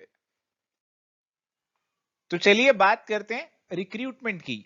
तो रिक्रूटमेंट का मतलब है searching for prospective employees and stimulating and encouraging them to apply for the job in organisation में। यानी कि हम ढूंढने वाले हैं कि जो हमारी ऑर्गेनाइजेशन में लोग काम करने वाले हैं वो कहां पे छुपे बैठे हैं, और उनको इंकरेज करेंगे कि आओ हमारी ऑर्गेनाइजेशन में जॉब के लिए अप्लाई करो। क्या फीचर्स हैं रिक्रूटमेंट के? देखो जी, रिक्रूटमेंट बेसिकली एक सर्चिंग एंड अट्रैक्शन फंक्शन है। तो यहाँ पे हम सर्च कर रहे हैं कि ऑर्गेनाइजेशन में काम करने के लिए कौन कौन से लोग हमारे लिए सूटेबल रहने वाले हैं, उनको ढूंढने की कोशिश कर रहे हैं, उनको स्टिमुलेट कर रहे हैं, अट्रैक्ट कर रहे हैं कि आओ यहाँ पे अप्लाई करो, अच्छे पैसे मिलेंगे, अच्छी ग्रोथ अपॉर्चुनिटीज हैं, आ जाओ हमारी ऑर्गेनाइजेशन में। रिक्रूटमेंट सिलेक्शन नहीं है, यहाँ पे आप फाइनल डिसीजन नहीं ले रहे किसको रखना किसको नहीं रखना, आप यहाँ पे लोगों को सिर्फ सर्च और अट्रैक्ट कर रहे हो। It is a process, recruitment एक प्रोसेस होती है, प्रोसेस होती है तो इसके अंदर कुछ स्टेप्स होंगे, बिल्कुल स्टेप्स हैं जी, आप यहाँ पे देख सकते हैं स्टेप्स को। सबसे पहला स्टेप हमारे पास है प्लानिंग। आप रिक्रूटमेंट करनी है तो पहले प्रॉपर आप प्लान तैयार करेंगे कि कैसे आपको रिक्रूटमेंट करनी है, क्या क्या चीजें आपको, कितने लोग एम्प्लॉइज आपको रिक्रूट करने हैं, तो पहले प्रॉपर प्लानिंग चलेगी। फिर कैसे आपको रिक्रूटमेंट करनी है उसकी स्ट्रेटेजी डेवलप करोगे, हायर करने हैं, कौन से एरिया से करने हैं, ये सारी स्ट्रेटेजी डेवलप होगी। उसके अकॉर्डिंग आपकी तलाश शुरू होगी, सर्चिंग आपकी शुरू हो जाएगी। और जो आप सर्च करेंगे बहुत सारी एप्लीकेशंस आपके पास आएंगी, तो उनकी एक बार आप ऊपर ऊपर से स्क्रीनिंग कर डालेंगे कि कोई ऐसा ना हो कि बहुत ही बेकार, बहुत ही इररिलेवेंट सी कोई एप्लीकेशन आ गई हो, तो उसको बाहर रख देंगे, साइड पे कर देंगे। और फिर इस पूरे प्रोसेस को आप इवेल्युएट करेंगे और चेक करेंगे कि क्या कहीं रिफॉर्म की रिक्वायरमेंट है, अगर है तो वो आप कर देंगे। Recruitment is a linking activity, ये एक लिंकिंग एक्टिविटी है, यानी कि हमारे एम्प्लॉइज को, प्रोस्पेक्टिव एम्प्लॉइज को ऑर्गेनाइजेशन के साथ जोड़ता है। परवेसिव फंक्शन है, यानी कि सभी लेवल्स पे लोगों की रिक्वायरमेंट है, तो सभी लेवल्स पे रिक्रूटमेंट होने वाला है, हर ऑर्गेनाइजेशन में रिक्रूटमेंट होने वाला है। अगर बात करें फैक्टर्स अफेक्टिंग रिक्रूटमेंट, तो कुछ तो हमारे इंटरनल फैक्टर्स हैं, यानी कि कंपनी की अपनी पॉलिसीज और कंपनी की अपनी प्रैक्टिसेस, कंपनी की इमेज क्या है, कैसी उसकी इमेज है, क्या सैलरी वगैरह वो देना चाहती है, क्या वर्किंग कंडीशन है कंपनी के अंदर, तो ये सारी चीजें उसकी रिक्रूटमेंट पे इफेक्ट डालेंगी। एक्सटर्नल फैक्टर्स भी हैं, जैसे गवर्नमेंट की कोई रेगुलेशन है तो वो आपको फॉलो करनी पड़ेगी, ट्रेड यूनियन की कोई रिस्ट्रिक्शंस है, उनकी कोई मांगे हैं वो पूरी करनी होगी, लेबर मार्केट की क्या कंडीशंस है, क्या कानून है, क्या लॉज हैं, और क्या जनरल इकोनॉमिक ट्रेंड चल रहा है, तो ये सारी चीजें जो है आपके रिक्रूटमेंट पे अफेक्ट डालने वाली हैं। अगर बात करें खर्चों की, रिक्रूटमेंट ना एक कॉस्टली और टाइम कंज्यूमिंग एक्सरसाइज है। इसके अंदर क्या क्या खर्चे आप करोगे, जो आपके रिक्रूटर हैं उनको सैलरी देनी है तो वो एक आपका खर्चा है, एडवर्टीजमेंट निकालोगे उसका खर्चा आएगा, रिक्रूटमेंट से जुड़े बहुत से ओवरहेड्स आपके आने वाले हैं, एडमिनिस्ट्रेशन का खर्चा आने वाला है, और जब तक आपकी सीट खाली रहेगी, वहां कोई इंप्लॉय नहीं होगा, तो बाकियों को काम ज्यादा करना पड़ेगा, ओवर टाइम करना पड़ेगा, तो ये भी एक आपकी कॉस्ट यहां पे बन जाती है। रिक्रूटमेंट के सोर्सेज की बात करें तो कुछ तो हैं हमारे पास इंटरनल सोर्सेज। इंटरनल सोर्सेज आपके पास कौन से हैं, प्रमोशन, ट्रांसफर। प्रमोशन मतलब एक लेवल से ऊपर वाले लेवल पे एम्प्लॉय को भेज देना, ट्रांसफर मतलब उसी लेवल से सेम स्तर पे रखते हुए एक पोजीशन से दूसरी पोजीशन पे भेज देना। फॉर्मर एम्प्लॉइज को रिक्रूट कर लेना, बढ़िया है, जानते हैं ऑर्गेनाइजेशन के बारे में, वापस से बुला लो अपने एक्स एम्प्लॉइज को। एम्प्लॉय रेफरल्स, तो आपके इंटरनल एम्प्लॉइज की रेफरेंस है, नए एम्प्लॉइज रख लो। डिमोशन, आपकी पोजीशन से आपको नीचे वाली पोजीशन पे डाल देना, तो नीचे वाली पोजीशन खाली है, ऊपर से बंदा भेज दिया तो इट इज डिमोशन। अगर बात करें एक्सटर्नल सोर्सेज की, ऑर्गेनाइजेशन की बाहर से हम यहां पे रिक्रूटमेंट कर रहे हैं, तो एडवर्टीजमेंट के थ्रू, गेट रिक्रूटमेंट, गेट पे नोटिस चिपका दिया कितने लोग चाहिए, तो लोग आकर खड़े हो जाएंगे गेट पे, आप वहां से लोगों को चूज कर लेंगे। पर्सनल कंसल्टेंट अपॉइंट कर सकते हैं, एम्प्लॉयमेंट एक्सचेंज के थ्रू कर सकते हैं, कैंपस प्लेसमेंट कर सकते हैं कॉलेजेस वगैरह में जाकर, एक वेटिंग लिस्ट तैयार करके रख सकते हैं, जिन कैंडिडेट्स का आपने इंटरव्यू लिया उनको वेटिंग लिस्ट में डाल दीजिए, वैकेंसी आए तो उनको बुला लीजिए। कैजुअल कॉलर्स, कई बार कुछ लोग ऐसे ही चलते फिरते अपनी एप्लीकेशन पकड़ा जाते हैं, तो आप उनको भी बुला सकते हैं। कॉन्ट्रैक्टर, आप कॉन्ट्रैक्टर के पास भी जा सकते हैं, वो आपको लोग प्रोवाइड कर देगा जितने लोग आपको चाहिए। इसके अलावा कई बार हम वॉक इन्स के थ्रू रिक्रूटमेंट करते हैं, हम कहते हैं भाई इस डे को वॉक इन इंटरव्यू है, जितने आप जो है इस टाइम से इस टाइम तक आप जो है जितने मर्जी बजे आ जाना, और आपका इंटरव्यू हम ले लेंगे और वहीं आपको बता देंगे कि आपको नौकरी मिलने वाली है या फिर नहीं मिलने वाली। हेड हंटिंग, हेड हंटिंग हमारे पास है एग्जीक्यूटिव सर्च, जो हम टॉप मैनेजमेंट के एम्प्लॉइज को रखने वाले हैं, टॉप मैनेजमेंट के लोगों को रखने वाले हैं, तो वहां पे हम एग्जीक्यूटिव सर्च करते हैं, तो उसको हम हेड हंटिंग जो है वो बोलते हैं। तो बहुत एक चैलेंजिंग टास्क होता है आपकी ऑर्गेनाइजेशन के टॉप एग्जीक्यूटिव्स को ढूंढना। अगर बात करें रीसेंट ट्रेंड्स इन रिक्रूटमेंट की, तो सबसे पहले तो आउटसोर्सिंग है। आजकल रिक्रूटमेंट का काम भी आउटसोर्स कर दिया जाता है कि भाई ये लोग चाहिए, ऐसे लोग चाहिए, और बाहर वाला आपको प्रोवाइड करवा देता है। पोचिंग, रेडिंग, सामने वाले का बंदा आपने पोच कर लिया, सामने वाले का बंदा, उसको कहा जी ज्यादा पैसे दे देंगे, उसे खींच के यहां पे ले आए। ई रिक्रूटमेंट, आजकल ऑनलाइन रिक्रूटमेंट भी हो रही है, ऑनलाइन अप्लाई करो और आपको ऑनलाइन इंटरव्यूज वगैरह भी ले लेते हैं और फिर फाइनली आपको चूज करते हैं। तो रिक्रूटमेंट का प्रोसेस आजकल ऑनलाइन भी हो रहा है। तो ये हमारे है जी रिक्रूटमेंट के बारे में इंपॉर्टेंट बातें। चलिए तो आगे बढ़ते हैं और बात करते हैं सिलेक्शन की। तो सिलेक्शन हमारा अगला स्टेप है रिक्रूटमेंट के बाद। तो यहां पे हम फाइनली लोगों को चूज करने वाले हैं कि कौन से पर्सन को हम नौकरी जो है अपनी कंपनी में देने वाले हैं। तो रिक्रूटमेंट एक पॉजिटिव प्रोसेस है, हमारी कोशिश होती है ज्यादा से ज्यादा लोग कंपनी में अप्लाई करें, बट सिलेक्शन एक नेगेटिव प्रोसेस है, बहुत सारे लोगों को आप मना कर देते हैं और कुछ थोड़े से लोगों को ही आप नौकरी देते हैं। अगर सिग्निफिकेंस की बात करें तो सिलेक्शन प्रोसेस इसीलिए सिग्निफिकेंट है क्योंकि काफी टाइम आपका इसमें लगता है, एफर्ट लगता है, काफी पैसा इसके अंदर लग जाता है, तो एक बहुत ही सिग्निफिकेंट प्रोसेस है आपके लिए। तो आपको प्रॉपर सिलेक्शन करना बहुत जरूरी है। और यहाँ पे अगर आपने सही पर्सन को चुन लिया तो फिर आप एब्सेंटीज्म और एम्प्लॉय टर्नओवर वाली जो प्रॉब्लम है उसको भी सॉल्व कर सकते हैं। एक स्टेबल वर्कफोर्स जो है वो आप बना सकते हैं जो कि ऑर्गेनाइजेशन के साथ लंबे समय तक चलती रहेगी। इंडस्ट्रियल एक्सीडेंट्स का जो रेट है आप उसे कम कर सकते हैं। जॉब सेटिस्फेक्शन जो है एम्प्लॉइज की उसे बढ़ा सकते हैं। एम्प्लॉइज के मोरल को यहाँ पे इंप्रूव कर सकते हैं। तो अच्छी सिलेक्शन करनी बहुत आपके लिए जरूरी है, गलत सिलेक्शन आपके लिए बहुत कॉस्टली पड़ सकती है। अगर बात करें कि कौन कौन से हमारे फैक्टर्स जो हैं हमारी सिलेक्शन प्रोसेस को इन्फ्लुएंस करते हैं, तो यहाँ पे हमारे बहुत से फैक्टर्स आ जाते हैं जिन चीजों को हम कंसीडर करते हैं। फिजिकल कैरेक्टरिस्टिक्स को देखते हैं, पर्सनल को देखते हैं, प्रोफिशिएंसी देखते हैं, कॉम्पिटेंस देखते हैं, टेम्परामेंट देखते हैं, इंटरेस्ट देखते हैं, हैवी है पर्सन का कि नहीं। तो ये सारी चीजों को आप देख के अपना सिलेक्शन डिसीजन करेंगे। अगर बात करें प्रोसेस की, what is the process of selection. आपकी ऑर्गेनाइजेशन में एम्प्लॉय आया अपना रिज्यूमे देने, तो वहीं साथ ही एक प्रिलिमिनरी इंटरव्यू ले लेंगे, और अगर वो लगता है आपको कि ये एम्प्लॉय और जॉब के लिए अप्लाई करने के लिए सूटेबल है तो आप उसका रिज्यूमे ले लेंगे, उसकी एप्लीकेशन रिसीव कर लेंगे, फिर करेंगे आप उसकी स्क्रीनिंग, एप्लीकेशन की स्क्रीनिंग करेंगे, और स्क्रीनिंग के बाद आप अपने एम्प्लॉइज को, अपने प्रोस्पेक्टिव एम्प्लॉइज को बुलाएंगे सिलेक्शन टेस्ट के लिए, उनका टेस्ट लेंगे, जो टेस्ट में पास होंगे वो इंटरव्यू देंगे। इंटरव्यू लेने के बाद आप सिलेक्शन डिसीजन करने से पहले रेफरेंस और बैकग्राउंड चेक उनका करवाएंगे। सिलेक्शन डिसीजन आपने ले लिया, फिर उनका मेडिकल करवाएंगे, उनको जॉब ऑफर देंगे, और एक कॉन्ट्रैक्ट आपका यहां पे बन जाएगा उन लोगों के साथ, वो आपके एम्प्लॉय अब बन जाने वाले हैं। अगर बात करें टाइप्स ऑफ टेस्ट, आप कितने तरह के टेस्ट लेंगे सिलेक्शन के टाइम पे। इंटेलिजेंस का टेस्ट लेंगे, एप्टीट्यूड का लेंगे, पर्सनालिटी का लेंगे, प्रोफिशिएंसी का लेंगे, इंटरेस्ट का लेंगे, आपको प्रॉपर सिमुलेशन टेस्ट भी दे सकते हैं, प्रॉपर सिमुलेटेड एनवायरनमेंट में टेस्ट आपका ले सकते हैं। ग्राफोलॉजी, आपकी हैंडराइटिंग का टेस्ट भी ले सकते हैं, हैंडराइटिंग की चेकिंग करवा सकते हैं। इंटीग्रिटी, इंटीग्रिटी टेस्ट भी आपका करा सकते हैं कि आप ऑनेस्ट हैं भी या फिर नहीं। जो टेस्ट आपका है वो वैलिड होना चाहिए, रिलायबल होना चाहिए, ऑब्जेक्टिव होना चाहिए, और केवल एकलौता सिलेक्शन का क्राइटेरिया नहीं होना चाहिए। इसके अलावा आपको कुछ और भी टूल्स का इस्तेमाल करना चाहिए, जैसे इंटरव्यू का इस्तेमाल आप करते हैं। इंटरव्यू आपके अलग अलग टाइप्स के हो सकते हैं, नॉन डायरेक्टिव इंटरव्यू या फिर अनस्ट्रक्चर्ड इंटरव्यू। इसमें कोई स्ट्रक्चर नहीं है, कोई प्री डिफाइंड फॉर्मेट नहीं है, कैसे सवाल पूछने वाले हैं, आप नॉर्मली सवाल जो है पूछते रहते हैं, और नॉर्मली इंटरव्यू आपका चलता रहता है, तो कोई एक स्पेसिफाइड पैटर्न और फॉर्मेट नहीं होता। पर डायरेक्टिव और स्ट्रक्चर्ड इंटरव्यू में एक प्रॉपर फॉर्मेट होता है, एक प्रॉपर सवाल आपके तय होते हैं, अब वही सवाल जो है हर एम्प्लॉय से पूछते हैं। सेमी स्ट्रक्चर्ड इंटरव्यू की अगर हम बात करें तो इसके अंदर दोनों का एक मिक्सचर हमें देखने को मिलता है कि कुछ सवाल बिल्कुल स्ट्रेट होते हैं, स्टैंडर्डाइज्ड होते हैं, और कुछ आप जो है नॉर्मली सिचुएशन के हिसाब से पूछते हैं। और सिचुएशनल इंटरव्यू, इसके अंदर आप एम्प्लॉय को सिचुएशन देते हैं और पूछते हैं कि आप इससे कैसे डील करोगे। बिहेवियरल इंटरव्यू हमारा एम्प्लॉय के एक्चुअल बिहेवियर को चेक करने की कोशिश करता है कि जो पर्सन अप्लाई कर रहा है, जो हमारा एप्लीकेंट है, उसने एक्चुअल में ऐसी किसी सिचुएशन में कैसा बिहेवियर शो किया था, उसके बेसिस पे उसे सवाल पूछते हैं।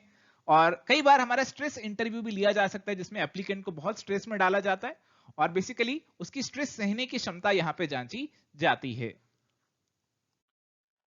चलिए तो प्यारे दोस्तों, अब रिक्रूटमेंट सिलेक्शन से जुड़े हुए सवाल डिस्कस करते हैं आपके साथ, जो कि प्रीवियस पेपर्स में आ चुके हैं। और यहाँ पे एक सवाल है जी, which of the following test measures the applicant's capacity to learn the skills required for a job. सीधा सवाल है, हाल ही के एग्जाम में पूछा गया, कोई पुराना सवाल नहीं है। ऑप्शन है aptitude test, interest test, intelligence test और पर्सनालिटी टेस्ट। तो बिल्कुल सीधा सीधा आंसर आप इसका दे सकते हैं। हम एप्लीकेंट की कैपेसिटी को यहाँ पे मेजर कर रहे हैं कि वो नई चीजें सीख सकता है या नहीं सीख सकता, उसमें नई चीजें सीखने का एप्टीट्यूड है या फिर नहीं है। अगर उसका एप्टीट्यूड अच्छा है तो नई चीजें भी ग्रास्प कर लेगा, चीजें सीख जाएगा। एप्टीट्यूड टेस्ट आपका यहाँ पे करेक्ट आंसर बनेगा। आई होप आप सभी ने करेक्ट आंसर दिया है। चलिए तो माय डियर फ्रेंड्स बढ़ते हैं अगले सवाल पे। अगला सवाल है, human resource selection is concerned with. तो ह्यूमन रिसोर्स सिलेक्शन किससे जुड़ी हुई है? Activity to select a suitable pool of candidates, always being simulated by the departure of an employee, always ascertaining a candidate's personality to ensure a suitability fit, applying appropriate technique to select a candidate। तो human resource selection जो हमारी है वो basically जुड़ी है applying the appropriate technique to select a candidate. Selection में हम क्या कर रहे हैं, हम एक फाइनल सिलेक्शन ले रहे हैं, एक कैंडिडेट को सिलेक्ट कर रहे हैं कौन सा हमारी ऑर्गेनाइजेशन के साथ जुड़ने वाला है, और इसीलिए आपका आंसर यहाँ पे ऑप्शन नंबर 4 बन जाएगा। अगला सवाल आपको है मैच द फॉलोइंग का। तो आपको लिस्ट 1 और लिस्ट 2 को मैच करना है। सबसे पहले आइडेंटिफिकेशन ऑफ लीडरशिप पोटेंशियल, ये आप कैसे जज कर सकते हैं, या आप पर्सनैलिटी टेस्ट के बेसिस पे जज कर सकते हैं।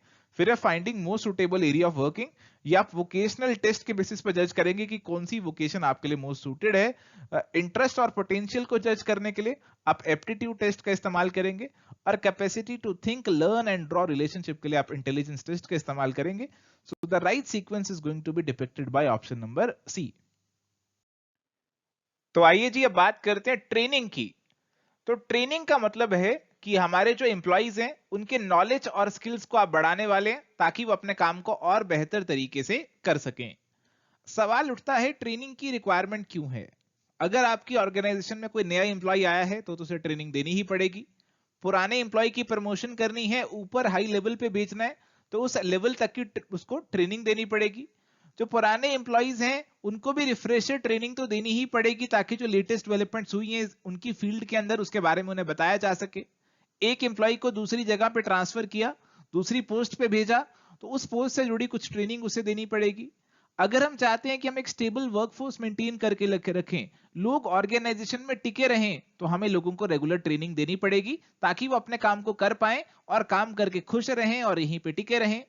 Safe handling of the machines, अगर वर्कर्स ट्रेंड होंगे तो मशीन को सही से हैंडल करेंगे, आपके एक्सीडेंट कम होंगे और आपकी जो कॉस्ट ऑफ सुपरविजन है वो भी यहां पे कम हो जाएगी। अब ट्रेनिंग कराने के ब्रॉडली दो तरीके हमारे पास मौजूद हैं। एक तो है जी ऑन द जॉब ट्रेनिंग, यानी कि जॉब पे ही आपको डायरेक्टली ट्रेनिंग दी जाएगी। इसके अंदर आपके कौन से तरीके आते हैं, अप्रेंटिसशिप अंडर मास्टर। तो ये मेनली आपके जो लो लेवल की जॉब्स होती है ना, लो स्किल वाली जॉब्स होती हैं, प्लम्बर, इलेक्ट्रीशियन, ऐसी वाली जो जॉब्स होती हैं, तो वहां पे ऐसी आपको देखने को मिलता है। आपने प्लम्बर को बुलाया, इलेक्ट्रीशियन को बुलाया, तो उसके साथ उसका चेला आता है साथ में, है ना, उसकी मदद कराने वाला। तो वो बेसिकली अप्रेंटिस जो है उसका है, और उसे थोड़ा सा स्टाइपेंड वो दे देता है, कुछ पैसे उसे दे देता है, और आपको जो चेला है वो साथ साथ काम सीखता रहता है। इसके बाद है इंटर्नशिप ट्रेनिंग। आप इंटर्नशिप पे जाते हैं ना, तो हमारे यहाँ पे जो एजुकेशनल इंस्टीट्यूशंस है उनका बिजनेस जो कंपनीज हैं उनके साथ टाई अप होता है, और आपके जो एजुकेशनल इंस्टीट्यूशन के स्टूडेंट्स हैं वो कुछ समय के लिए इंटर्नशिप के लिए कंपनीज के अंदर जाते हैं। इसके बाद है जी कोचिंग। तो आपका सुपरवाइजर आपको कोचिंग भी दे सकता है, आपको बता सकता है जी ऐसे काम होगा, मशीन के बारे में आपको बताएगा कि ऐसे इस मशीन को चलाना है, तो आपको सारी जानकारी वो देगा। जॉब रोटेशन, अगर किसी काम को सिखाना है तो वो जॉब उस पर्सन को दे दो, वो धीरे धीरे सारी जॉब्स को सीखता जाएगा। मेंटरिंग, मेंटरिंग भी एक तरीका है। देखो मेंटरिंग के अंदर ना आपको डायरेक्टली जॉब से जुड़ी जानकारी तो नहीं मिल रही, बट आपको अपने कैरियर में ग्रो करने का सपोर्ट मिल जाता है एक मेंटर से। एक मेंटर होंगे आपके, आप उन मेंटर से अपनी समस्याएं डिस्कस कर सकते हैं, वो आपका मार्गदर्शन करेंगे। इसके अलावा है जी जॉब इंस्ट्रक्शन ट्रेनिंग। इसका एवोल्यूशन कहीं ना कहीं सेकेंड वर्ल्ड वॉर से जुड़ा हुआ है। इसके अंदर हम अपने जो एम्प्लॉइज हैं उनको देना चाहते हैं ट्रेनिंग। सबसे पहले उनकी करते हैं प्रिपरेशन, उनको कंफर्टेबल फील कराते हैं, उनको फिर नॉलेज देते हैं, ऑपरेशंस के बारे में बताते हैं कि ऐसे ये मशीन पे काम होगा। फिर उनको कहते हैं भाई एक्चुअली में ट्राई करके दिखाओ, हमें ट्राई इट देके दिखाओ, एक सैंपल देके दिखाओ कि काम कर पा रहे हो या नहीं कर पा रहे, और उनकी परफॉर्मेंस को ऑब्जर्व किया जाता है, और कोई चेंजेस रिक्वायर्ड हैं, कुछ कुछ और उनको बताने की जरूरत है, सिखाने की जरूरत है, तो वो उनको सिखा दिया जाता है, बता दिया जाता है। इसके अलावा है जी off the job training methods, यानी कि डायरेक्टली जॉब पे नहीं, बाहर आपको ट्रेनिंग अलग से दी जा रही है। तो यहाँ पे क्लासरूम लेक्चर्स और कॉन्फ्रेंसेस ऑर्गेनाइज कराए जा सकते हैं। प्रोग्राम्ड इंस्ट्रक्शंस का इस्तेमाल किया जा सकता है। एक आपका प्रोग्राम तैयार कर दिया, उसके अंदर अलग अलग सवाल डाल दिए, बेसिक लेवल से हाई लेवल के। तो पहले बेसिक वाले का आंसर इंप्लॉय सही देता रहेगा, उन्हें सीखता रहेगा, फिर धीरे धीरे वो हाई लेवल पे पहुंचता जाएगा। केस स्टडी आपको दी जा सकती है। कंप्यूटर मॉडलिंग का इस्तेमाल किया जा सकता है कि कंप्यूटर पे हम एनवायरनमेंट को सिमुलेट कर दें, जैसे गाड़ी चलानी सीखनी है तो कंप्यूटर पे हम आपको गाड़ी चलानी सिखाएं। फिल्म्स के थ्रू भी ट्रेनिंग दे सकते हैं। रोल प्लेइंग, आपको रोल दे दिया जाएगा कि आप इस रोल को प्ले करो। वेस्टिब्यूल ट्रेनिंग, वेस्टिब्यूल ट्रेनिंग का मतलब है बिल्कुल आपका वैसा एक्चुअल सिमुलेटेड एनवायरनमेंट क्रिएट कर दिया जाता है। जैसे आपका हवाई जहाज आपको उड़ाना है, आपको पायलट बनाना है, तो उस केस में आपको डायरेक्टली जहाज पे तो नहीं चढ़ा सकते कि आओ जी चला कर देखो, ऐसा तो नहीं कर सकते। तो आपके लिए हमने एक स्पेशल कॉकपिट अलग से डिजाइन कर दिया, वहां पे आपको ट्रेनिंग देते हैं। मार्स पे जाने की ट्रेनिंग देनी है आपको, तो मार्स जैसा एनवायरनमेंट यहीं पे क्रिएट कर दिया और उसमें आपको यहां पे भेजा गया कि जाओ इस एनवायरनमेंट में अपने आप को अडेप्ट करने की कोशिश करो। अब बात आती है evaluating the effectiveness of training. जो ट्रेनिंग हम एम्प्लॉइज को दे रहे हैं वो इफेक्टिव होनी भी जरूरी है, और इसको मेजर करने के लिए कर्क पैट्रिक ने मॉडल दिया है।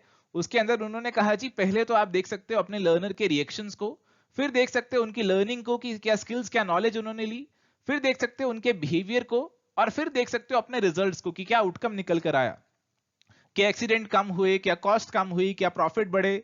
तो इनसे आप अपनी जो ट्रेनिंग प्रोग्राम है ना उसकी इफेक्टिवनेस को जज कर सकते हो।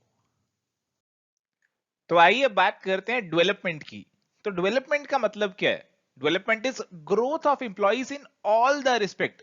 बेसिकली आपकी ये ओवरऑल ग्रोथ की हम यहां पे बात कर रहे हैं, एक पर्टिकुलर स्किल को लेकर नहीं ग्रोथ की बात कर रहे, हम ओवरऑल डेवलपमेंट की बात कर रहे हैं, हमारे मैनेजर्स की, हमारी एग्जीक्यूटिव्स की, ताकि उन्हें ऐसे स्किल्स, ऐसी कॉम्पिटेंसेस मिल जाएं जो कि उनकी प्रेजेंट जॉब्स के साथ साथ उनकी फ्यूचर जॉब्स, उनकी फ्यूचर परफॉर्मेंस को भी इंप्रूव करें, उनके अंदर फ्यूचर में जो उनको जॉब्स हम देने वाले हैं उसकी कैपेबिलिटीज उनके अंदर आ जाएं। तो बेसिकली मैनेजर्स और एग्जीक्यूटिव्स के लिए हम डेवलपमेंट प्रोग्राम्स ऑर्गेनाइज करते हैं। ऑब्जेक्टिव्स क्यों करते हैं डेवलपमेंट, क्या ऑब्जेक्टिव है? कोई नए एंट्रेंट हैं तो उनकी डेवलपमेंट जरूरी है, परफॉर्मेंस इंप्रूव करनी है, मैनेजर्स को फ्यूचर पोजीशंस के लिए तैयार करना है, मैनेजर्स को ऑब्सोलीट होने से, बेकार होने से रोकना है, ऑप्टिमम यूटिलाइजेशन करनी है अपने मैनेजरियल रिसोर्सेज की, चेंज इंट्रोड्यूस करना है, मैनेजर्स को एक चेंज एजेंट की तरह बनाना है। तो फिर डेवलपमेंट प्रोग्राम के अंदर आपको उन्हें भेजना पड़ेगा। फीचर्स की बात करें, देखो जो डेवलपमेंट है it is continuous and life long process, आपको कंटिन्यूअसली अपने आप को डेवलप करना पड़ेगा। डेवलपमेंट इज प्रोएक्टिव, डेवलपमेंट आपकी रिएक्टिव नहीं होती, आप खुद फ्यूचर को लेकर प्रोएक्टिव रहते हो और फ्यूचर में अपने आप को सक्सेसफुल बनाने के लिए आप पहले ही तैयार रहते हो, डेवलपमेंट प्रोग्राम्स अटेंड करते हो।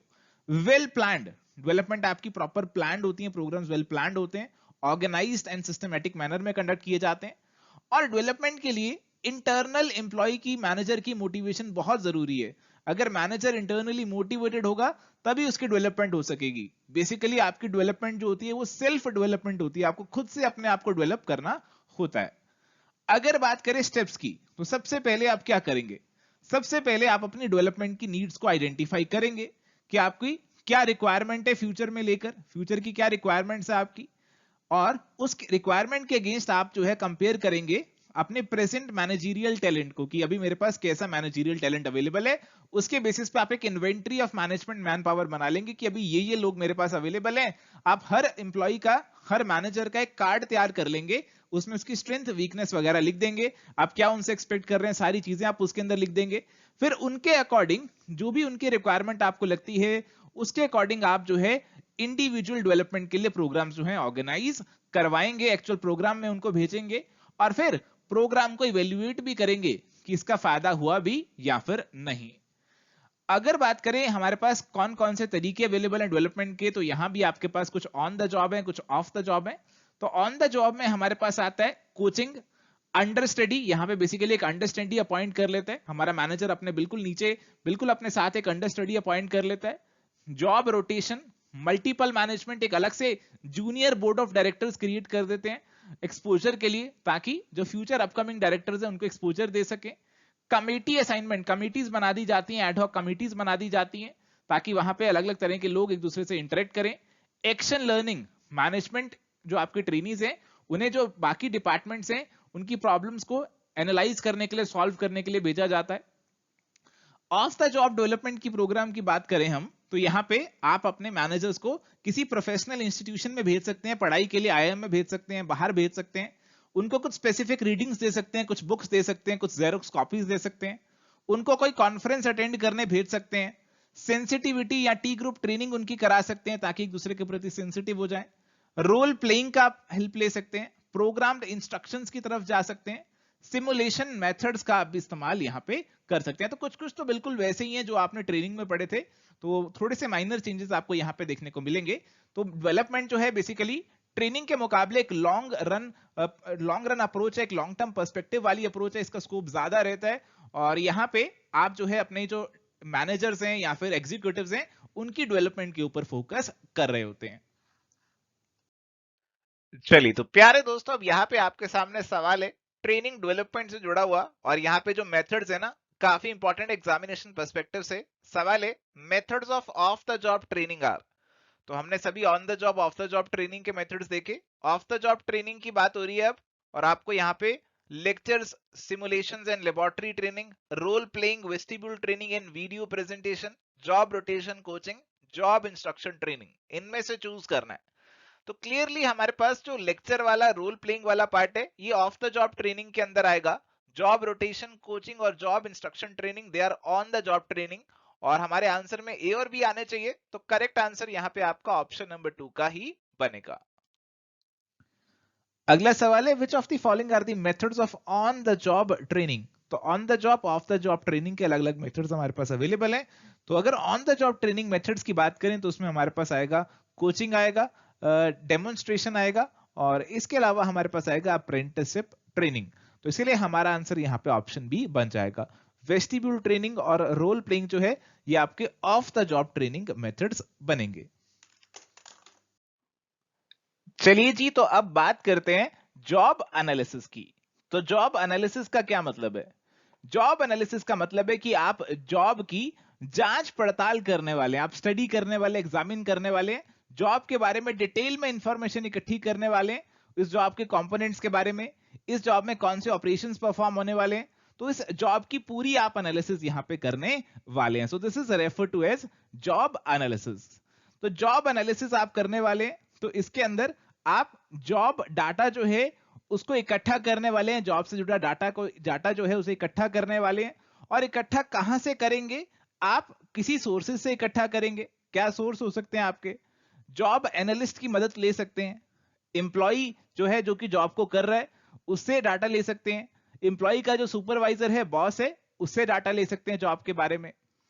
और यहां पे उनसे या तो इंटरव्यू लेके डाटा इकट्ठा कर लो, या क्वेश्चनियर भरवा लो, या उनको ऑब्जर्व कर लो, या फिर आपके जो पर्सनल रिकॉर्ड्स हैं आप उनकी भी सहायता ले सकते हो। और यहां से आपका बहुत सारा जॉब डाटा इकट्ठा हो जाएगा, बहुत सारा जॉब डाटा यहां पे आपका इकट्ठा हो जाएगा। जैसे आपको पता चलेगा इस जॉब में क्या क्या टास्क हैं, क्या परफॉर्मेंस स्टैंडर्ड्स है, क्या रिस्पॉन्सिबिलिटीज हैं, क्या नॉलेज रिक्वायरमेंट है, क्या स्किल्स हमें चाहिए, क्या एक्सपीरियंस चाहिए, क्या ड्यूटीज होंगी इस जॉब को करने वाले की, क्या इक्विपमेंट रिक्वायर्ड होगा। तो ये सारी चीजें जो है आप इकट्ठी कर लोगे, और इसके बेसिस पे आप तैयार करोगे, पहली चीज आप तैयार करोगे जॉब डिस्क्रिप्शन।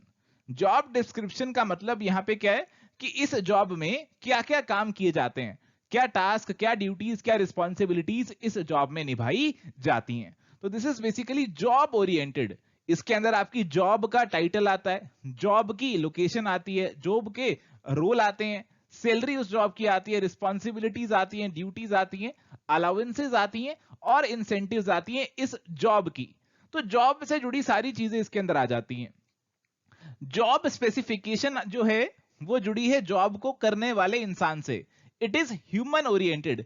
जॉब को करने वाले की क्या स्किल रिक्वायरमेंट है, क्या फिजिकल डिमांड्स हैं, क्या नॉलेज रिक्वायरमेंट है, क्या एबिलिटीज चाहिए, this is job specification. It is human oriented. यहां पे आपके एट्रीब्यूट्स, नॉलेज, स्किल्स, एक्सपीरियंस और एजुकेशनल क्वालिफिकेशन की बात की जाती है, जो कि जॉब करने वाले से हम एक्सपेक्ट कर रहे हैं।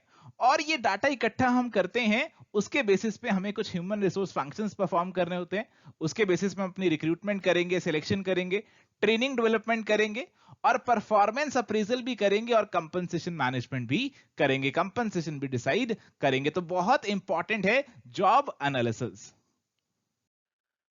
तो प्यारे दोस्तों, अब यहाँ पे सवाल है आपके सामने जॉब एनालिसिस से जुड़ा हुआ। स्पेसिफिकली इस सवाल में पूछ रहे हैं which among the following are parts of job description. Job description में क्या चीजें आती हैं?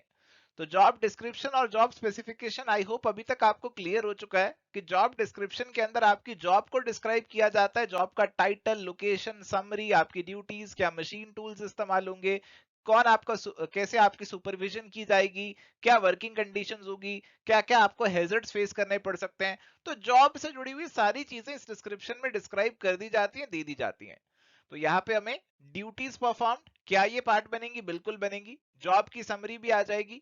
जॉब आइडेंटिफिकेशन, जॉब की बात है तो पक्का आएगी। सुपरविजन गिवन, कि आपकी सुपरविजन किस तरीके से रहेगी, वो भी आ जाएगा।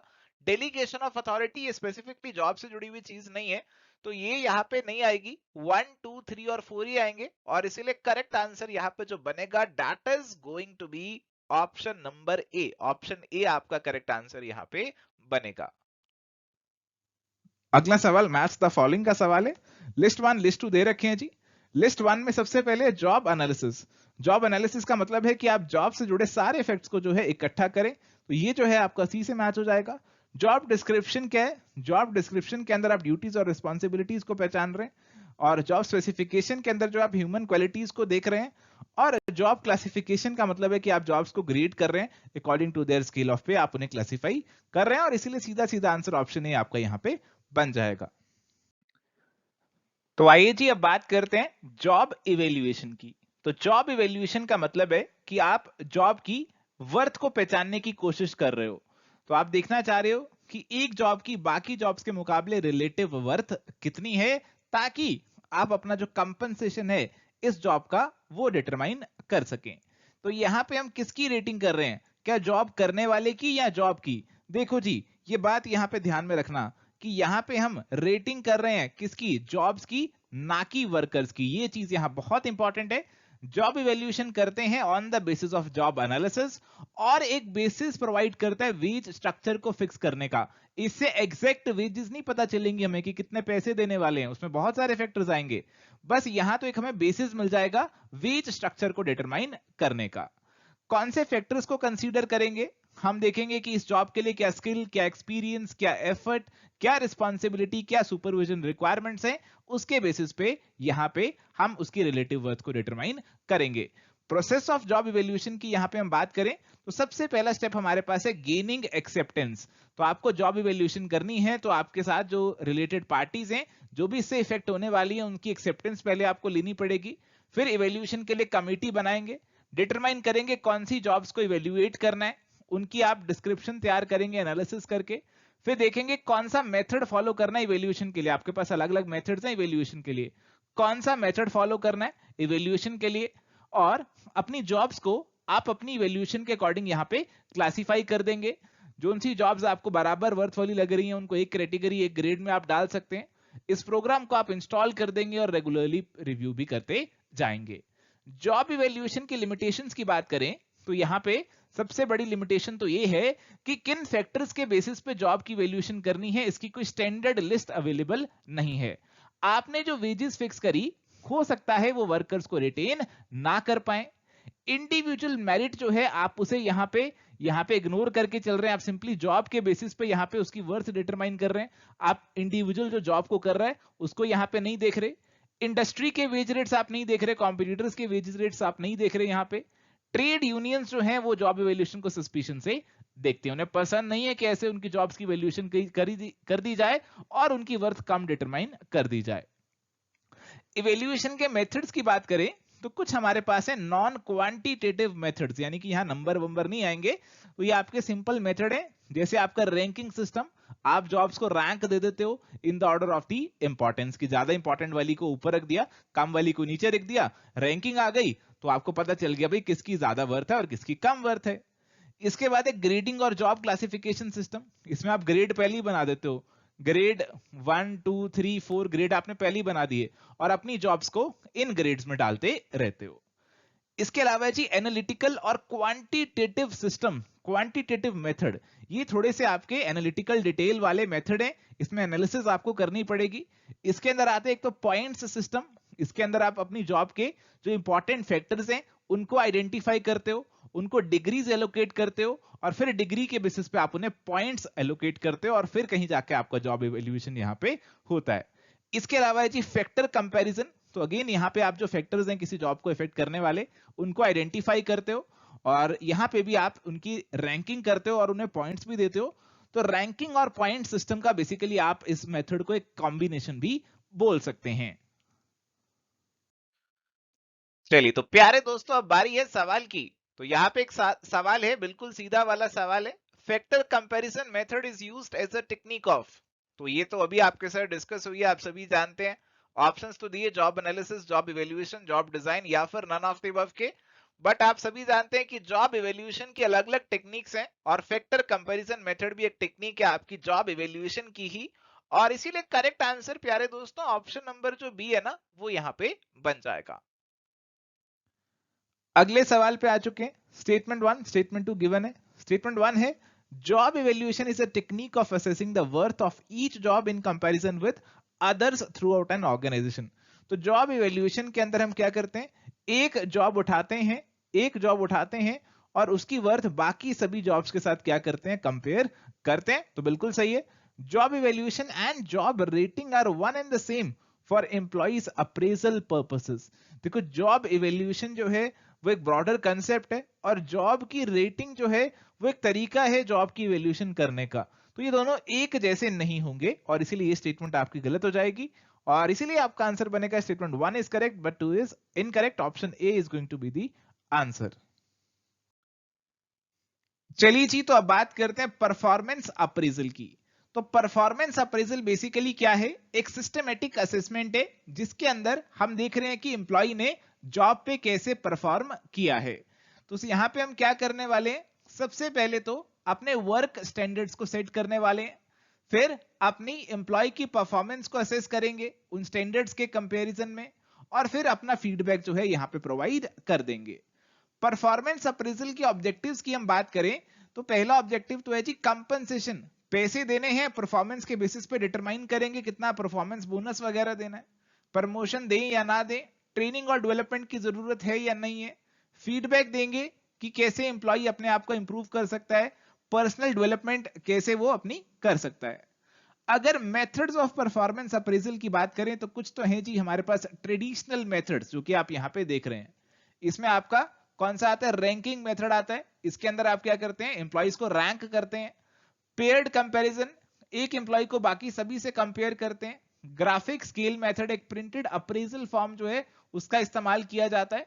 फोर्स्ड डिस्ट्रीब्यूशन मेथड, इसके अंदर हम क्या करते हैं, ऐसे एक नॉर्मल डिस्ट्रीब्यूशन वाला कर्व बन जाता है और इसके अंदर रेटिंग देनी होती है, भाई 20% अच्छे हो सकते हैं, 20% बुरे हो सकते हैं। तो ऐसे हम यहाँ पे जो है रेटिंग असाइन करवाते हैं ताकि ऐसा ना हो कि सभी इंप्लॉइज को अच्छा अच्छा कह दिया जाए, तो आपको इसी पैटर्न के अकॉर्डिंग अपनी रेटिंग देनी है, सभी को अच्छा नहीं कह सकते। फोर्स्ड चॉइस मेथड, हर एक एम्प्लॉय के बारे में 2 स्टेटमेंट्स दी होंगी, आपको उनमें से एक टिक करनी होगी। चेकलिस्ट मेथड, अप्रेजल फॉर्म होगा आपके पास जिसमें आपकी 2 अल्टरनेटिव्स दी होंगी, आप यस और नो में से आपको टिक करना होगा। क्रिटिकल इंसिडेंट मेथड, आप देखेंगे कि एम्प्लॉय का बिहेवियर क्रिटिकल सिचुएशन में कैसा था। एसे मेथड, यहां पे आपका जो सुपरवाइजर है, आपका जो अप्रेजर है, वो क्या करेगा, एम्प्लॉय के ऊपर एसे लिखने वाला है। तो यहां पे एक सब्जेक्टिव मेथड हो गया, एक डिटेल्ड डिस्क्रिप्टिव मेथड हो गया। फील्ड रिव्यू मेथड, यहां पे एक ट्रेन्ड स्किल्ड रिप्रेजेंटेटिव को अपॉइंट किया जाएगा जो कि आपके सुपरवाइजर्स की मदद करेगा परफॉर्मेंस अप्रेजल करने में। इसके अलावा जी एनुअल कॉन्फिडेंशियल रिपोर्ट, एसीआर, ये बेसिकली गवर्नमेंट ऑर्गेनाइजेशन से जुड़ी हुई है और एक रिपोर्ट जो है ये बनाई जाती है हर एम्प्लॉय की, उसके जो बॉसेस होंगे वो इसे तैयार करेंगे जिसके अंदर एम्प्लॉय की स्ट्रेंथ्स और वीकनेसेस जो है वो यहां पे इंक्लूड की जाती हैं। अब आते हैं जी हमारे मॉडर्न मेथड्स की तरफ। यहां पे हमारे पास आता है एमबीओ, मैनेजमेंट बाय ऑब्जेक्टिव्स। इसके अंदर एम्प्लॉइज और सुपीरियर्स जो हैं मिलकर क्या करते हैं, स्टैंडर्ड सेट करते हैं और उन स्टैंडर्ड्स के बेसिस पे परफॉर्मेंस को अप्रेज किया जाता है। बार्स यानी कि बिहेवियरली एंकर्ड रेटिंग स्केल, तो ये ऐसा रेटिंग स्केल है पर इस रेटिंग स्केल्स के साथ हमने बिहेवियर्स को एंकर किया हुआ, बिहेवियर्स को जोड़ा हुआ है। तो जौन सा बिहेवियर हमें एम्प्लॉय में देखने को मिलता है उसके बेसिस पे यहाँ पे एम्प्लॉय को रेटिंग मिल जाती है।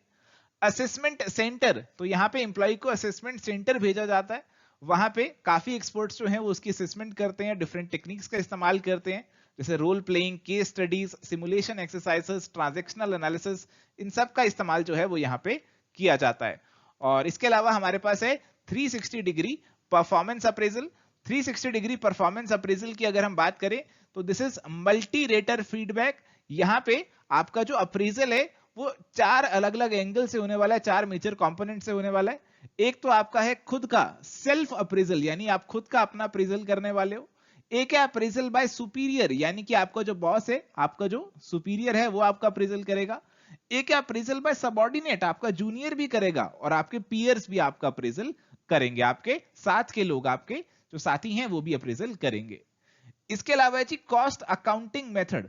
कॉस्ट अकाउंटिंग मेथड में हम देखते हैं कि एक एम्प्लॉई ऑर्गेनाइजेशन के लिए क्या रिटर्न्स लेकर आ रहा है, उसके बेसिस पे उसकी परफॉर्मेंस इवैल्यूएशन हम यहां पे करते हैं।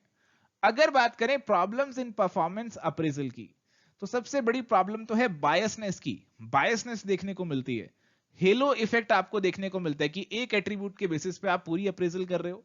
सेंट्रल टेंडेंसी एरर, सभी को एवरेज रेटिंग दे रहे हो। लीनियंसी बायस, स्ट्रिक्टनेस बायस, लीनियंसी मतलब सबको अच्छी अच्छी रेटिंग दे रहे हो, स्ट्रिक्टनेस सबको गंदी वाली रेटिंग दे रहे हो। पर्सनल प्रेजुडाइज, अपनी पर्सनल दुश्मनी निकाल रहे हो।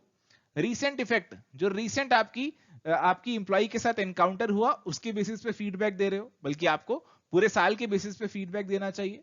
लैक ऑफ नॉलेज, अगर आपको नॉलेज नहीं है अप्रेजल के बारे में, उसकी टेक्निक्स के बारे में, तो फिर भी आप अप्रेजल सही से नहीं कर पाओगे। सो this is again a problem in performance appraisal. तो प्यारे दोस्तों, बारी है सवाल की, और यहाँ पे सवाल है which of the following are the modern methods of performance appraisal. तो कितना आसान सवाल है। अभी तो डिस्कस किया कि आपकी परफॉर्मेंस अप्रेजल के कुछ ट्रेडिशनल टेक्निक्स हैं और कुछ मॉडर्न टेक्निक्स हैं, और यहाँ पे ऑप्शंस दिए 360 degree performance appraisal, graphic rating scale, management by objective, force distribution method और बिहेवियरली एंकर्ड रेटिंग स्केल्स यानी कि बार्स। तो 360 डिग्री परफॉर्मेंस अप्रेजल, क्या ये मॉडर्न टेक्निक है? जी बिल्कुल मॉडर्न है। ग्राफिक रेटिंग स्केल, ये तो ट्रेडिशनल है। मैनेजमेंट बाय ऑब्जेक्टिव मॉडर्न है। फोर्स डिस्ट्रीब्यूशन ट्रेडिशनल है, और बार्स भी आपकी मॉडर्न टेक्निक है। तो 1, 3 एंड 5 यानी कि ऑप्शन नंबर सी आपका करेक्ट आंसर बनेगा। आई होप आपने इस सवाल में कोई गलती नहीं की होगी। अगला सवाल है आपके पास, आपको परफॉर्मेंस अप्रेजल के कुछ मेथड्स गिवन है, उनको मैच करना है यहाँ पे। तो सबसे पहले जैसे हमारे पास गिवन है बिहेवियरली एंकर्ड रेटिंग स्केल, तो इसके अंदर आप एक स्केल पे अपनी रेटिंग करते हो, आप कुछ क्रिटिकल इंसिडेंट्स को आइडेंटिफाई करते हो और उनके बेसिस पे परफॉर्मेंस डायमेंशन आइडेंटिफाई करके उनको एक स्केल पे प्लॉट करते हो और उसके बेसिस पे अपनी रेटिंग करते हो। तो ये जो है आपका, ये बेसिकली 3 से मैच होगा। और उसके बाद अलग अलग और भी मेथड्स हैं, जैसे मैनेजमेंट बाय ऑब्जेक्टिव एक मेथड हमें गिवन है। मैनेजमेंट बाय ऑब्जेक्टिव मेथड में आप क्या करते हो, इसके अंदर हमारी जो मैनेजमेंट है और हमारे जो एम्प्लॉइज हैं वो गोल्स को सेट करते हैं और फिर उनको अचीव करने के लिए मेहनत करते हैं, तो आपका 4 से मैच हो जाएगा। क्रिटिकल इंसिडेंट मेथड की अगर हम बात करें, तो इसके अंदर जो है आप क्रिटिकल इंसिडेंट्स को आइडेंटिफाई करके परफॉर्मेंस को इवेल्युएट करते हो, तो यहां से आपका जो आंसर है वो ऑप्शन नंबर सी बन जाएगा। अगला सवाल है लिस्ट 1 और लिस्ट 2 की आपको यहां पे मैचिंग करनी है। दोनों में आपको परफॉर्मेंस अप्रेजल के मेथड्स गिवन है, आपको करेक्ट कोड ऑफ मैचिंग जो है वो यहां पे बताना है। तो लिस्ट 1 में आपके पास है सबसे पहले paired comparison method. Paired comparison method में आप क्या करते हो, एक एम्प्लॉय को बाकी सभी एम्प्लॉयज के साथ कंपेयर करते हो, उनकी रिलेटिव रैंकिंग आइडेंटिफाई करने की कोशिश करते हो, तो इसे आप 4 से मैच कर सकते हो। फोर्स्ड चॉइस डिस्क्रिप्शन मेथड, इसके अंदर आप क्या करते हो, आप कुछ डिस्क्रिप्टिव स्टेटमेंट्स देते हो, उनके बेसिस पे आपको चूज करना पड़ता है, आपको पेयर ऑफ दी स्टेटमेंट्स मिलता है और आपको चूज करनी पड़ती है कि कौन सी स्टेटमेंट आपके एम्प्लॉय को डिस्क्राइब कर रही है मोस्ट अप्रोप्रिएटली, तो इसको आप 2 से मैच कर सकते हो। क्रिटिकल इंसिडेंट के अंदर आप क्या करते हो, और फिर है जी फील्ड रिव्यू मेथड। तो फील्ड रिव्यू मेथड में तो आपको सीधा सीधा पता है जी, आप एम्प्लॉय के रिकॉर्ड्स को रिव्यू करते हो, कुछ इंटरव्यू कंडक्ट करने हैं तो वो करते हो, तो इसे तो आप इससे मैच कर सकते हो। और क्रिटिकल इंसिडेंट मेथड आपका बचा ही ऑप्शन नंबर 3 है, तो उसी से मैच होगा आपका, और इसीलिए आंसर आपका यहाँ पे ऑप्शन नंबर ए बन जाएगा। तो मैच द फॉलोइंग के सवालों में थोड़ा सा आपको हिट एंड ट्रायल भी लगाना पड़ता है, हो सकता है एक बार में आपकी सारी स्टेटमेंट्स ना मैच करें, तो आपको मोस्ट अप्रोप्रिएट मैचिंग जो बन रही है उनके बेसिस पे अपना जो आंसर है वो आइडेंटिफाई करना होता है। चलिए तो अब बात करते हैं कंपनसेशन मैनेजमेंट की। तो कंपनसेशन हमारे पास क्या होता है, एम्प्लॉइज ऑर्गेनाइजेशन के अंदर काम कर रहे हैं और काम करने के बदले उनको जो बेनिफिट्स, जो पैसा दिया जा रहा है, basically it is refer to as compensation. इसके कंपोनेंट्स की अगर हम आपसे डिस्कशन करें, तो क्या क्या कंपोनेंट्स होते हैं कंपनसेशन के, तो वेजेस एंड सैलरी जो है एक मेन कंपोनेंट होगा। इसके अलावा एम्प्लॉइज को कुछ इंसेंटिव दिए जाएंगे, कुछ उन्हें अलाउंसेस, कुछ परक्विजिट्स दिए जाएंगे उन्हें, तो ये सारे इसके कंपोनेंट्स बन जाते हैं। अगर बात करें कौन से फैक्टर्स कंपनसेशन मैनेजमेंट को इफेक्ट करते हैं, तो हमारे एम्प्लॉइज की वर्थ, उनकी contribution, bargaining power trade union की, मैन पावर की डिमांड और सप्लाई, कंपीटिंग फर्म्स क्या रेम्युनरेशन दे रही हैं, कंपनी की एबिलिटी टू पे, job evaluation, government regulation, cost of living, ये सारी चीजें सेल्फ एक्सप्लेनेटरी हैं, पढ़ते ही समझ में आ रही होंगी कि हमारी कंपनसेशन को अफेक्ट करेंगी। कंपनसेशन मैनेजमेंट के ऑब्जेक्टिव्स क्या हैं जी? पहला ऑब्जेक्टिव है अट्रैक्ट एंड रिटेन, लोगों को अट्रैक्ट करना है अपनी ऑर्गेनाइजेशन में और उनको रिटेन करके रखना है। इसके अलावा हमें क्या करना है? इसके अलावा हमें उन्हें मोटिवेट भी करना है। इसके अलावा क्या करना है? हमें उन्हें मोटिवेट करना है कि वो ऑर्गेनाइजेशन के साथ जुड़े रहें, मोटिवेट होकर काम करें, हमारे ऑर्गेनाइजेशन के गोल्स को अचीव करने में कंट्रीब्यूट करें। इसके अलावा हमें अपनी कॉस्ट भी ऑप्टिमाइज करनी है, बहुत ज्यादा कंपनसेशन नहीं दे सकते, हमें कॉस्ट को भी ध्यान में रखना है। इसके अलावा है जी कंसिस्टेंसी, हमें कंसिस्टेंसी मेंटेन करके रखनी है। ऐसा ना हो कि एक को बहुत ज्यादा कंपनसेशन मिल जाए और दूसरे को जो कि सेम काम कर रहा है उसको कम कंपनसेशन मिले, तो थोड़ी कंसिस्टेंसी भी बना के रखनी होगी। अगर बात करें प्रोसेस ऑफ कंपनसेशन मैनेजमेंट की, तो पहला स्टेप हमारे पास है हमारी ऑर्गेनाइजेशन की ओवरऑल स्ट्रेटेजी। हमारी ऑर्गेनाइजेशन की ओवरऑल स्ट्रेटेजी क्या है, उसके बेसिस पे हमारी कंपनसेशन पॉलिसी हम बनाने वाले हैं कि कंपनसेशन में क्या देंगे, बेस पे कैसे डिटरमाइन करेंगे, अलाउंसेस परक्विजिट्स कैसे डिटरमाइन करेंगे। फिर करेंगे हम अपनी जॉब की एनालिसिस और जॉब की वैल्यूएशन हम यहां पे करने वाले, ताकि किस जॉब पे कितने पैसे हमें देने चाहिए। कॉन्टिंजेंट फैक्टर्स कोई हैं उनको भी एनालाइज करेंगे, जैसे कोई लॉज हैं हमारे पास, कोई इकोनॉमिक कुछ सिचुएशन चल रही है ऐसी, तो उनको भी डिटरमाइन करेंगे, उनको भी एनालाइज करेंगे। और इन सारी चीजों को ध्यान में रखते हुए हम अपना जो कंपनसेशन प्लान है उसे डिजाइन कर देंगे और उसे हम यहां पे क्या कर देंगे, इंप्लीमेंट कर देंगे और इसका रेगुलर इवेल्युएशन और रिव्यू करेंगे। चैलेंजेस क्या अराइज होंगे कंपनसेशन मैनेजमेंट में? कुछ चैलेंजेस यहां पे हैं, जैसे आप स्किल बेस्ड पे दें या फिर जॉब बेस्ड पे दें, आप लोगों को उनके स्किल के अकॉर्डिंग पे दें या फिर जिस जॉब को वो कर रहे हैं उस जॉब के अकॉर्डिंग पे दें। एलिटिस्ट वर्सेस एगैलिटेरियन पे, एलिटिस्ट का मतलब होता है कि केवल कुछ बड़े बड़े जो इंप्लॉइज हैं ऑर्गेनाइजेशन के, टॉप लेवल के इंप्लॉइज हैं, आप उनको एलाइट कैटेगरी में डालें, उनको कुछ एक्स्ट्रा इंसेंटिव्स वगैरह दें। एगैलिटेरियन का मतलब है कि आप सब में बराबरी मेंटेन करके रखें। बिलो मार्केट पैसे दें या अबव मार्केट दें, मॉनेटरी रिवॉर्ड्स दें आप, या फिर नॉन मॉनेटरी फॉर्म में बिना पैसे के कुछ रिवॉर्ड्स आप दे सकते हैं। पे रिव्यू की फ्रीक्वेंसी क्या होनी चाहिए, पे सीक्रेसी कैसे मेंटेन करें। सीक्रेसी जरूरी है ताकि बाकी इंप्लॉइज को ना पता चले कि एक इंप्लॉय को कितने पैसे मिल रहे हैं, नहीं तो वो जेलस हो सकते हैं अगर उन्हें लगता है कि उन्हें कम मिल रहे हैं। इंप्लॉय पार्टिसिपेशन, क्या इंप्लॉइज को पार्टिसिपेट करवाएं कंपनसेशन डिटरमाइन करने में या ना करवाएं। तो ये चैलेंजेस फेस करने पड़ते हैं।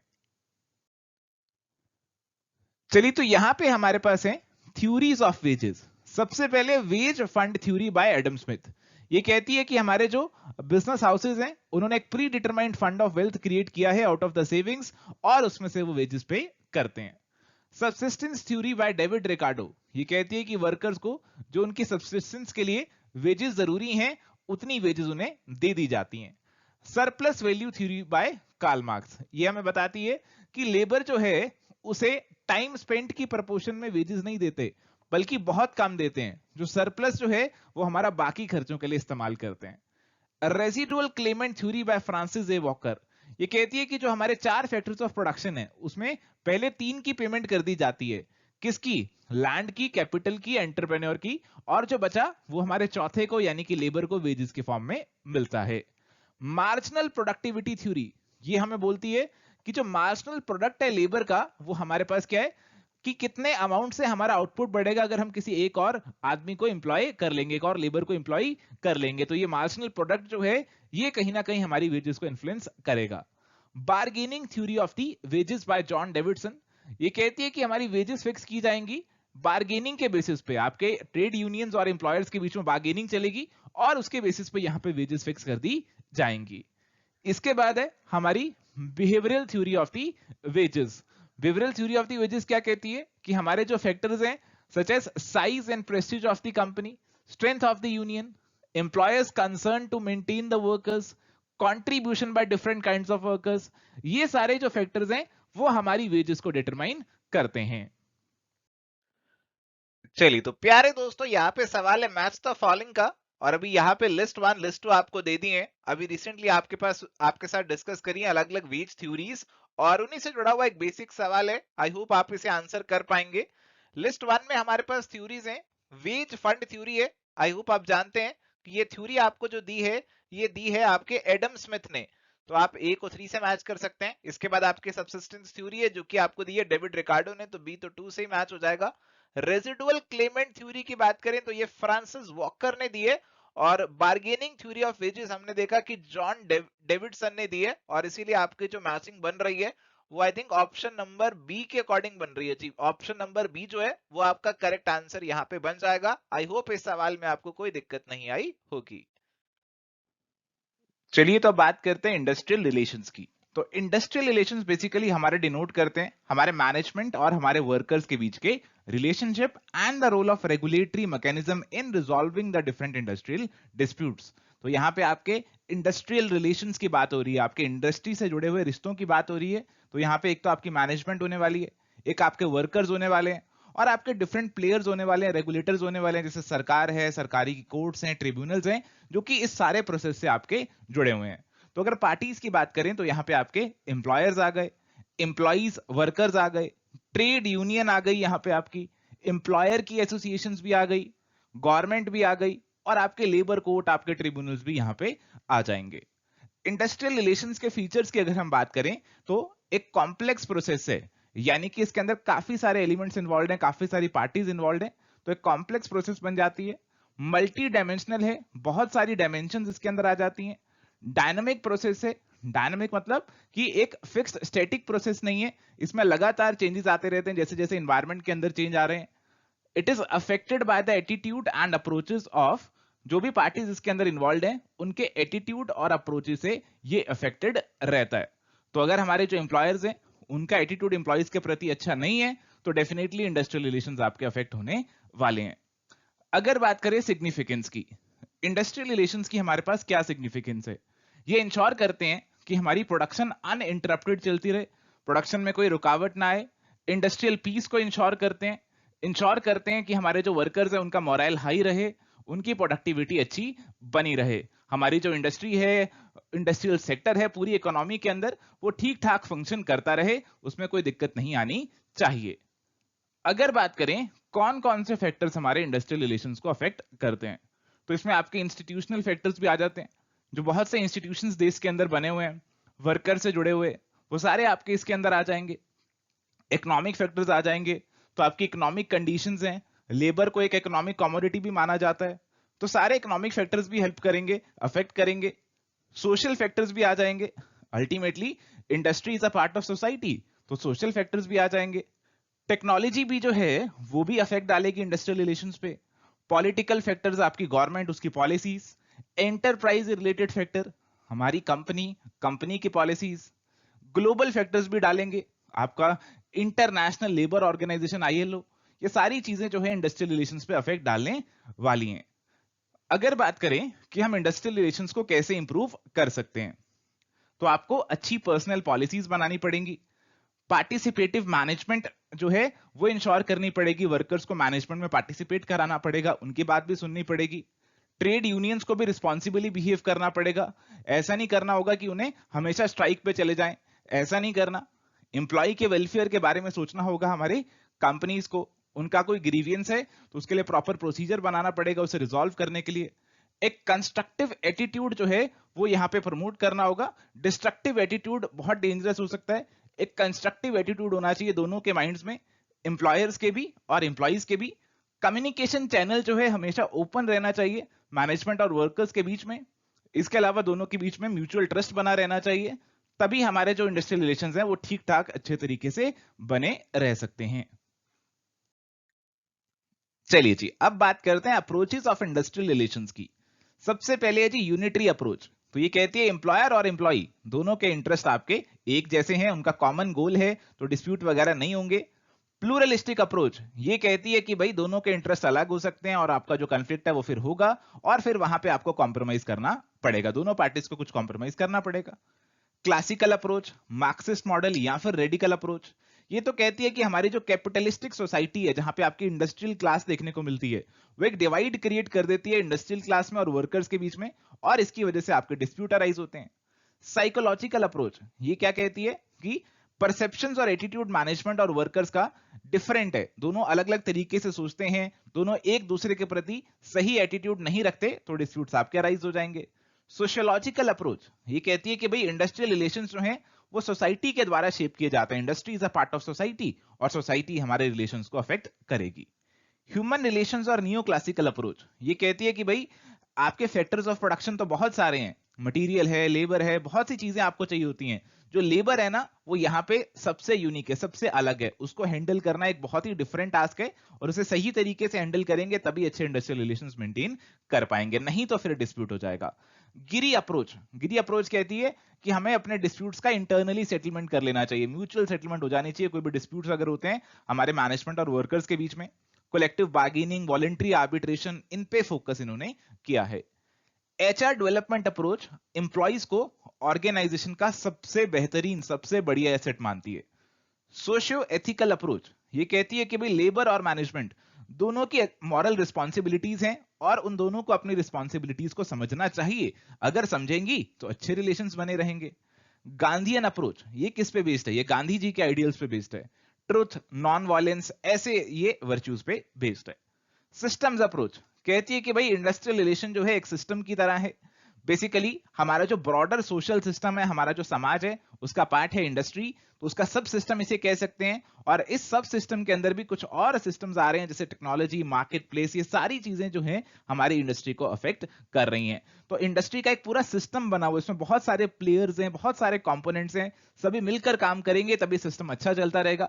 कहीं भी कंपोनेंट में दिक्कत आ गई तो आपकी सारे इंडस्ट्रियल रिलेशंस भी खराब हो सकते हैं।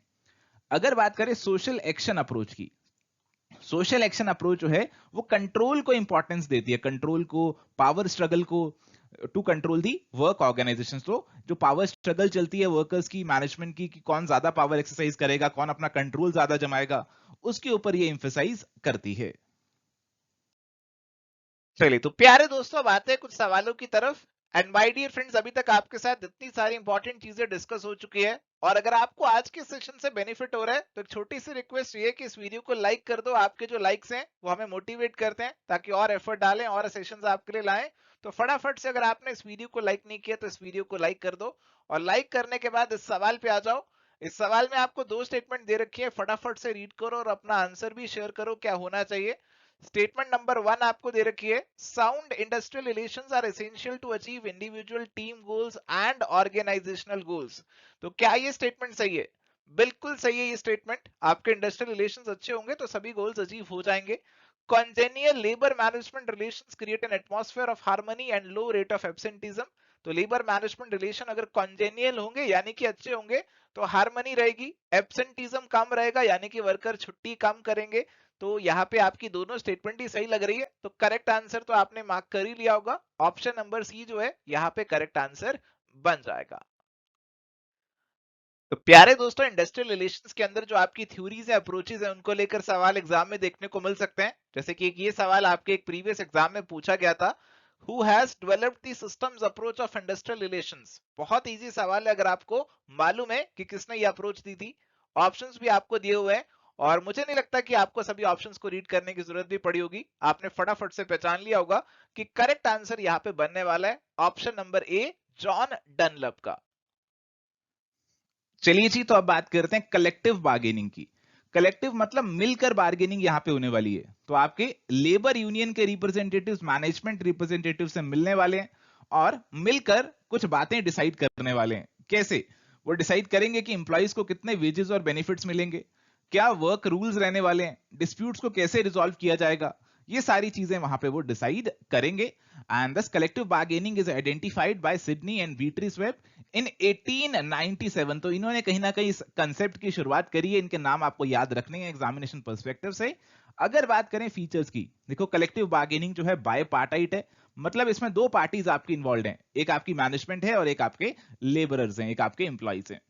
लेवल्स पूरे अलग अलग लेवल्स पे देखने को मिलेगा, एक प्लांट में, एक इंडस्ट्री के लेवल पे भी देखने को मिलेगा और नेशनल लेवल पे भी आपको ये कलेक्टिव बार्गेनिंग होती हुई दिखेगी।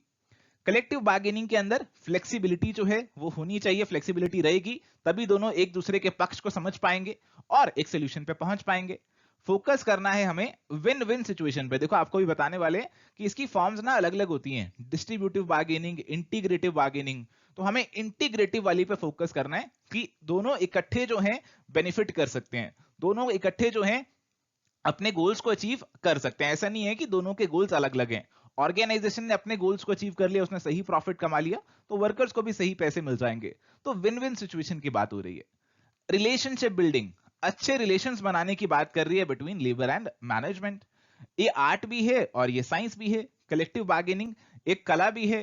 क्यों? क्योंकि आपको नेगोशिएशंस करनी है यहाँ पे, तो नेगोशिएशन करना एक कला भी है। और इसके कुछ प्रिंसिपल्स भी हैं, हमारे पास कुछ फॉर्म्स हैं, तो कुछ पॉलिसीज हैं, तो एक साइंस भी है।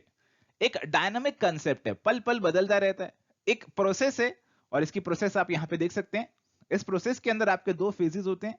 पहला फेज आपका है नेगोशिएशन वाला फेज, जहां पे आप क्या करते हैं, जहां पे आप नेगोशिएशंस के लिए प्रिपेयर करते हैं कि हम कलेक्टिव बार्गेनिंग करने वाले हैं, तो नेगोशिएशन होने वाली है कुछ वर्कर्स और मैनेजमेंट के बीच में, तो आप उनके लिए प्रिपेयर करते हैं।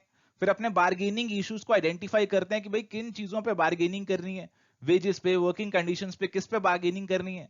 फिर हम फाइनली करेंगे अपनी नेगोशिएशन कि भाई दोनों को जो चीज उनको चाहिए वो दे देंगे, नेगोशिएशन चलेगी, दोनों सेटलमेंट पे पहुंच जाएंगे। और ये आ जाएगा हमारा stage of the contract administration. यहाँ पे आपका जो कॉन्ट्रैक्ट एग्रीमेंट है वो तैयार किया जाएगा, दोनों पार्टीज उस पर साइन करेंगी और उस एग्रीमेंट को इंप्लीमेंट किया जाएगा। अगर फॉर्म्स ऑफ कलेक्टिव बार्गेनिंग की बात करें, तो एक हमारे पास है डिस्ट्रीब्यूटिव बार्गेनिंग।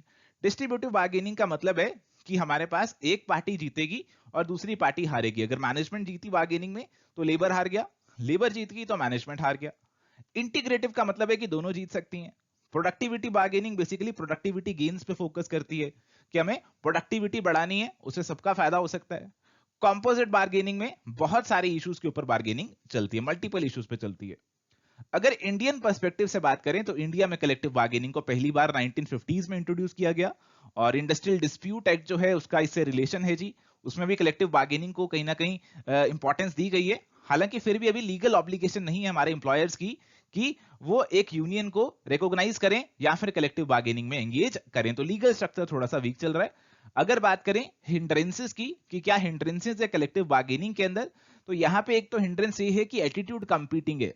लेबर और मैनेजमेंट दोनों का एटीट्यूड एक दूसरे के अगेंस्ट जा रहा है। बहुत सारी ट्रेड यूनियंस है, समझ नहीं आता किससे बार्गेनिंग करें, और इन यूनियंस की आपस में बनती भी नहीं है। रिसेशन अगर आ जाए तो फिर बहुत मुश्किल हो जाएगी मैनेजमेंट के लिए कि वर्कर्स की सारी डिमांड्स को मान ले। ट्रेड यूनियंस जो हैं उनकी लीडरशिप हमें देखने को मिलती है कि वो फैक्ट्री वाले लोग नहीं है, वो पॉलिटिकल लोग हैं, बाहर से आए हुए हैं, तो उनको लेबर से कोई लेना देना नहीं है। तो फिर ये भी एक हिंड्रेंस बन जाती है। कई बार मैनेजमेंट इस प्रोसेस को सीरियसली नहीं लेती, कोई लो स्टेटस का एग्जीक्यूटिव अपॉइंट कर देती है कलेक्टिव बार्गेनिंग के लिए, ताकि आपका जो प्रोसेस है वो लिंगर ऑन होता रहे। तो ये इसकी कुछ हिंड्रेंसेस थी। चलिए, तो प्यारे दोस्तों यहाँ पे आपके सामने सवाल है, which of the following two forms of collective bargaining were identified by Chamberlin and कन। ऑप्शंस आपके सामने यहाँ पे दे रखे हैं, फटाफट से रीड करो और देखो क्या आपको आंसर मालूम है। तो प्यारे दोस्तों ये सवाल काफी ज्यादा स्पेसिफिक है। देखो, चेम्बरलिन एंड कुन का नाम जुड़ा हुआ है कलेक्टिव बार्गेनिंग से, और इन्होंने बात करी थी दो फॉर्म्स ऑफ कलेक्टिव बार्गेनिंग की। इसके अंदर हमारे पास कौन कौन सी अप्रोच आ रही है?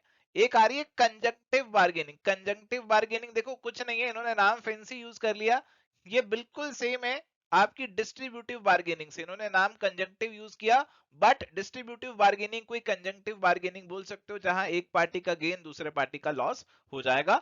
और दूसरा इन्होंने बात किया कोऑपरेटिव बार्गेनिंग का, और कोऑपरेटिव बार्गेनिंग भी कुछ नहीं है, ये आपकी है इंटीग्रेटिव बार्गेनिंग, जिसके अंदर विन विन अप्रोच की बात चलती है। तो इन्होंने ये दो फैंसी टर्म्स यूज कर दिए, और इन्होंने कंजंक्टिव और कोऑपरेटिव बार्गेनिंग जो थी ये दो फॉर्म्स को आइडेंटिफाई कर दिया, दो फॉर्म्स को एक्सप्लेन कर दिया अपने वर्क्स के अंदर। और करेक्ट आंसर यहाँ पे जो बनेगा अब वो तो ऑप्शन नंबर बी का ही बनेगा। तो इस चीज को आपको फ्यूचर में याद रख के चलना होगा। चलिए अगला सवाल है, in which of the following types of collective bargaining one party gains at the expense of the other. तो इनमें से कौन सी फॉर्म ऑफ कलेक्टिव बार्गेनिंग में एक पार्टी दूसरे के एक्सपेंस पे गेन करेगी? तो अगर हम बात करें हमारी डिस्ट्रीब्यूटिव बार्गेनिंग की, इसका मतलब है कि हमारे पास जो टोटल गेन्स है या फिर जो टोटल शेयर है उसे डिस्ट्रीब्यूट करना है। जैसे हमने एक को 20% दे दिया, दूसरे को 80% मिल गया, तो जिसको 80% मिला हमने उसे दूसरे के शेयर में से निकालकर यहाँ पे ज्यादा शेयर प्रोवाइड कर दिया। तो एक पार्टी ने दूसरे के एक्सपेंस पे यहाँ पे गेन किया। तो हम अगर टोटल को डिस्ट्रीब्यूट कर रहे हैं दो या तीन पार्टीज में, तो एक का शेयर जो है वो कम होगा, तभी वो दूसरे के पास जाएगा। और ऐसा हमें देखने को मिलता है डिस्ट्रीब्यूटिव बार्गेनिंग अप्रोच में, इसीलिए आंसर हमारा यहाँ पे ऑप्शन ए बन जाएगा। सो थैंक यू प्यारे दोस्तों, ये था जी आज का हमारा डिस्कशन, जहां पे हमने रिवीजन किया ह्यूमन रिसोर्स मैनेजमेंट का, तो रिवीजन थोड़ा सा फास्ट रहा होगा, बट जो मेजर चीजें हैं एचआरएम की वो आपके साथ आज डिस्कस हो चुकी हैं। आई होप आपको इस डिस्कशन से जरूर बेनिफिट हुआ होगा। अगर आपको आज का सेशन पसंद आया तो प्लीज इस वीडियो को लाइक कर देना। आपके लाइक से हमें मोटिवेशन मिलता है ऐसे और सेशंस लाने का। चैनल पे नए हैं तो चैनल को सब्सक्राइब भी जरूर से कर लेना। और इसके अलावा अगर आपको इस सेशन का पीडीएफ चाहिए तो हमारे टेलीग्राम चैनल पे मिल जाएगा। हमारे कोर्सेज के बारे में सारी डिटेल आपको हमारी एवर स्टडी की ऐप या फिर वेबसाइट पे मिल जाएगी, तो आप उसे जरूर चेकआउट करना। कोई क्वेरी रहती है तो बिना झिझके आप हमें रीच आउट कर सकते हैं, या आपको नंबर दिया हुआ है आप इस पे व्हाट्सएप कर सकते हैं या कॉल भी कर सकते हैं। नंबर आपको ये दिया हुआ है, आप इसे रेफर कर सकते हैं। तो आज के लिए इतना ही, मिलेंगे एक और नए सेशन में। अगली बार कुछ नए टॉपिक्स को डिस्कस करेंगे। Till then, goodbye, take care, all the best.